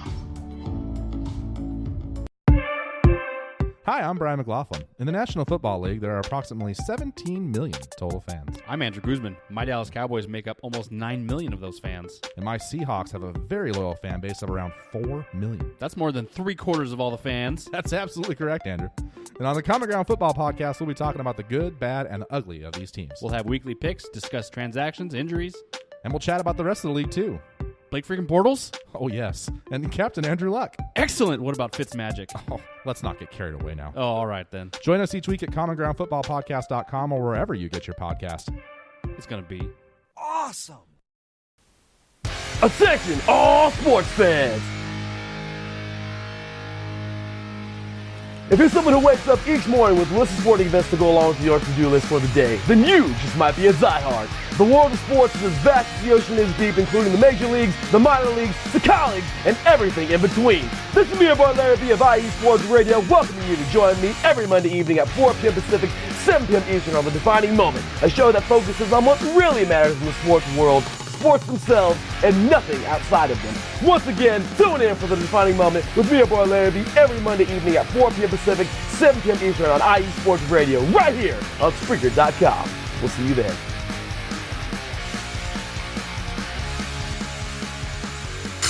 Welcome back, sports fans. Well, like I said, it was going to be a short break. So, unfortunately, we literally just don't have a lot of time. We kind of ran out of time. So, next week, we will get more back on it. And we will get more onto the Division I women's and men's hockey. We're already in week 10 of the ladies' season and week 9 of the men's season. I think they're one or 2 weeks back. But regardless, today we're going to get to the rankings. Kind of bummed out about that. My bad, y'all. But we did the rankings. Then we got some NHL talk briefly, and then we're moving on into the boxing to end out the show. So for the courtesy of USCHO.com, we have here for the ladies from 10 to 6, the top 10. Boston University, Minnesota Duluth, Boston College, Clarkson, and Ohio State. And the current top 5, number 5, Princeton, number 4, Northeastern, number 3, Cornell, number 2, Wisconsin, and number 1, Minnesota. Will it be a rematch of last year? I hope so. That'd be a really good rematch. Minnesota and the Badgers. I mean, some WCHA teams going head-to-head. Or, of course, Big Ten, if you were to translate that to, non-hockey. But WCHA, awesome stuff there. And let's go ahead and move it on now into the men's poll as of right now.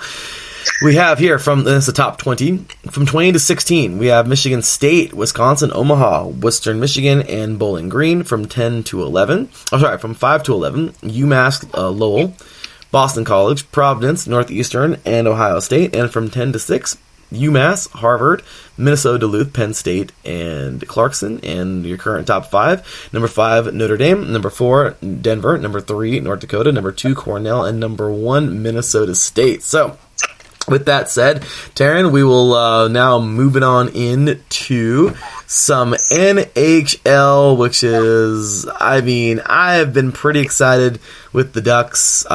Personally, I'm excited to go see them. I'll be going to a couple of games in the upcoming.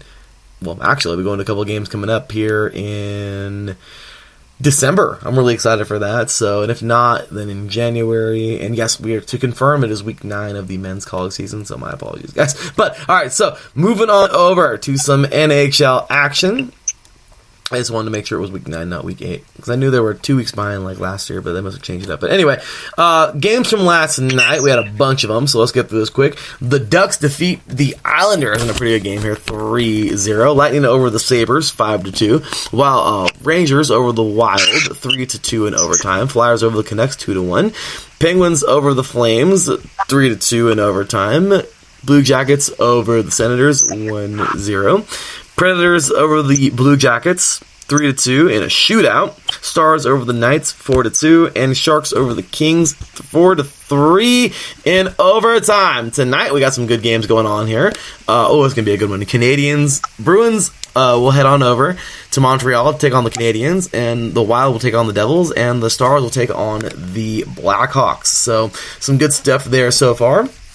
And is it worth reading the standings at the moment? Because we're still early in the season. Oh, well, actually, no, we're about 23 games in. So we could go over the standings real quick. So in the Atlantic, we have Boston with 35 points. Florida with 29. Montreal with 27. Tampa Bay with 26. Toronto with 20. Toronto with 26 as well. Buffalo with 25. Ottawa with 23. And Detroit with 17. Moving to the Metropolitan, we have Washington with 37. The Islanders with 34. Which makes me even happier that the Ducks beat them because they're a pretty decent team right now. We have Carolina with 31. Pittsburgh with 30. Philadelphia with 29. the Rangers with 24, the Blue Jackets with 24, and New Jersey with 20. Moving on over to the Western Conference, we have the Central with St. Louis, the defending champions, the Blues with 34, Dallas with 32, Winnipeg with 29, Colorado with 28, Nashville with 25, Chicago with 23, and Minnesota with 22. And it's so crazy to think that 2 years ago, those two teams ran that division, and now they're like the bottom two. Anyway, Pacific. In the Pacific, we have Edmonton with 35, Arizona with 31, Vancouver with 28, San Jose with 27, Vegas with 26, Calgary with 26, Anaheim, well, looks like I was talking to my butt because apparently they're not doing so well, with 25. There you go, caught myself. And Los Angeles with 20. So, a current look there at some of the rankings at the moment and where everybody's at. What you got to add to the plate for NHL, Taryn? So we talk about the Ducks' win over the Islanders. The Islanders were 15-0-2 in regards to in their past 17 games, and then the Ducks actually became the first team to shut out the Islanders this season. And believe it or not, John Gibson became the fourth goaltender in Anaheim Ducks history to shut out the Oilers, joining Rod Tugnut, John Sebastian Guerri, and Curtis McElhinney. So McElhinney. So that's very big for the Ducks to get a win like that. So overall, that's a solid win for the Ducks. You know, it's kind of a breath of fresh air for them. Absolutely, man. So, of course, Taryn and I, big Ducks fans. I was apparently talking to my butt earlier because I was like thinking like I knew, because it's been hard to have called up with hockey, but apparently we haven't doing so great. But it's nice to see that we can get that big victory. Hopefully that'll build some momentum. Anyway, so next up, following up to tomorrow, actually, Jets and Sharks should be a pretty good game there. Also, we have Canucks and Penguins. Canucks looking pretty solid so far this season. Moving forward, let's see here, on to Thursday. No, not Thursday. There's nothing really that big there because one game's not super hyped up. Blues and Stars on Friday, as well as Penguins and Blue Jackets should be good. Predators and Hurricanes. Lightning and Capitals should be a pretty good game there as well. We have Rangers versus the Bruins. Should also be a pretty good game for that day. And Jets take on the Ducks. On to Saturday. Let's see, we got some ranked games here. I guess on the fly, guys, right here. So, still that from Caitlin's theme, on the fly, from one of her show titles one time. But yeah, on to Saturday. Yeah, nothing to see here for this one. Moving on into Sunday. Let's see. We got some good stuff on Sunday. Oilers and Canucks, I guess, could be pretty good. But anyway, Taryn, what do you think, man? Any games of the week for you coming up? Edmonton and Colorado look pretty interesting, as well as Jets and Sharks. The Sharks are actually looking pretty decent. You know, they only have 27 points, and they're on the coattails of Winnipeg, and who knows, maybe the Sharks will actually not be a pun in regards to a certain song that everyone is starting to get tired of. Seriously. So, anyway, with that said, Taryn, anything else to add for some hockey for the day? I know, guys, we have going to cut hockey short a little bit today, but we'll be, like I said, lots more for that to come next week, and there will actually be a next week. Why? Because things are smoothing out, and I know I keep on saying that, but yeah, it's kind of nice to actually be able to have everything sort of under control at the moment. So, anyway, Taryn, anything else to add for hockey? Well, there is the Thanksgiving game between the New Jersey Devils and the Montreal Canadiens. So, for those of you that are interested in hockey that want to see that on Thanksgiving, then there's your game.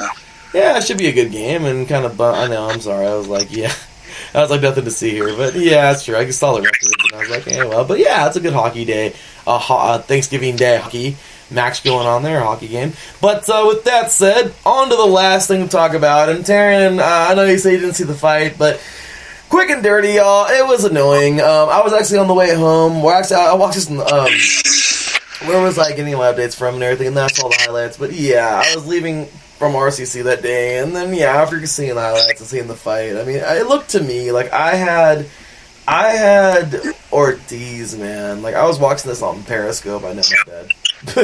But I was trying to find a stream to watch it. It was really crappy. Like, I couldn't find, like, a lot. But from what I saw, guys, and I watched the highlights later, and it was just... I really saw, at least from what I saw, Ortiz dominated. He really did. Like, he came out with some heavy punches. Wilder may have got a few rounds in there. I'm a little biased because I really wanted to see Ortiz win this fight because the guy's 40 years old. I'm not quite sure how much he has left in the tank, and you know, he's a fighter. He's somebody who can really, I think, can continue to press on and maybe get a few more years out of his career. But overall, I feel like if this was going to be, if there was ever going to be that turning point, I mean, hopefully, I don't want to say that. I just want to say that hopefully he moves forward and gets some more good years, out of his career, and it doesn't turn into, oh, well, that was his one big chance. I would hate that.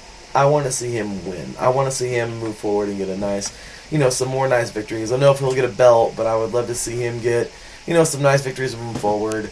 I don't think he'll retire. He didn't say anything about that at the end of the fight. At least I didn't hear it or didn't see it, of course, and I didn't see anything. Maybe I should go read and go check out some articles or something like that. But anyway, overall, it came down to the 7th round, guys. I thought Ortiz was dominating. I thought he was definitely well ahead, and it came down to that one big punch. Wilder, he's known for it, and, well, if it happened in the 7th, and he knocked down Ortiz, I didn't care for the end, the way it ended. Of course, as my grandfather, a big boxing fan, said, well, you don't know. The referee could have seen something in his eyes that he didn't like or something. But I feel like Ortiz could have kept fighting. He got knocked down a couple times in the last fight. He even knocked down Wilder, and they kept on fighting. So they stopped it. I don't know. I don't really think that was a premature stop. I mean, it could have been, but I don't. Now that I think about it, I mean, it was pretty nasty. But regardless, is what it is. I'm not a Wilder fan. I just really want Ortiz to win that fight. Regardless, now it's on to the next round, or on to the next. We have Wilder. Now he's, I think, one of 6 to only. Yeah, I think it's actually 6 to defend the heavyweight title now 10 times. So congratulations, Wilder, on that. And it's just overall, what's next? What's next? You have Wilder now with the WBC heavyweight title. Okay. And it's courtesy of the ESPN Sports Center app. I'm going to get my sources from here. Actually, no, they didn't even have the heavyweights up. But I do know, okay, yes, the other belts all belong to to Ruiz. But Joshua, Ruiz will fight Joshua in the rematch coming up in December. Okay. They'll throw hands. Great. Will Joshua win? Will Ruiz win? I mean, I don't want to say it was a fluke, but I don't know. I mean, I would love to see Ruiz win. He's the first ever Latino, I think, to win the heavyweight title, which is awesome. But personally, I don't know. I mean, I was talking to Marcus yesterday, of course, the host of our new boxing show, Gloves Off. And quick and dirty, he was like, yeah, I mean, I think he slept on him, and I think he did too. Remember, the brown bomber slept on Schmeling. And what happened? He got knocked out. He got knocked out where he lost. And then he came back and knocked out Schmeling after that. But still, it happens, guys.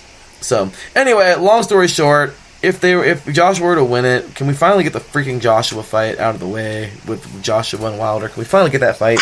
Apparently now Wilder's going to be fighting Fury again in a rematch. Whoop-de-doo. I just want to see Joshua and Wilder one day.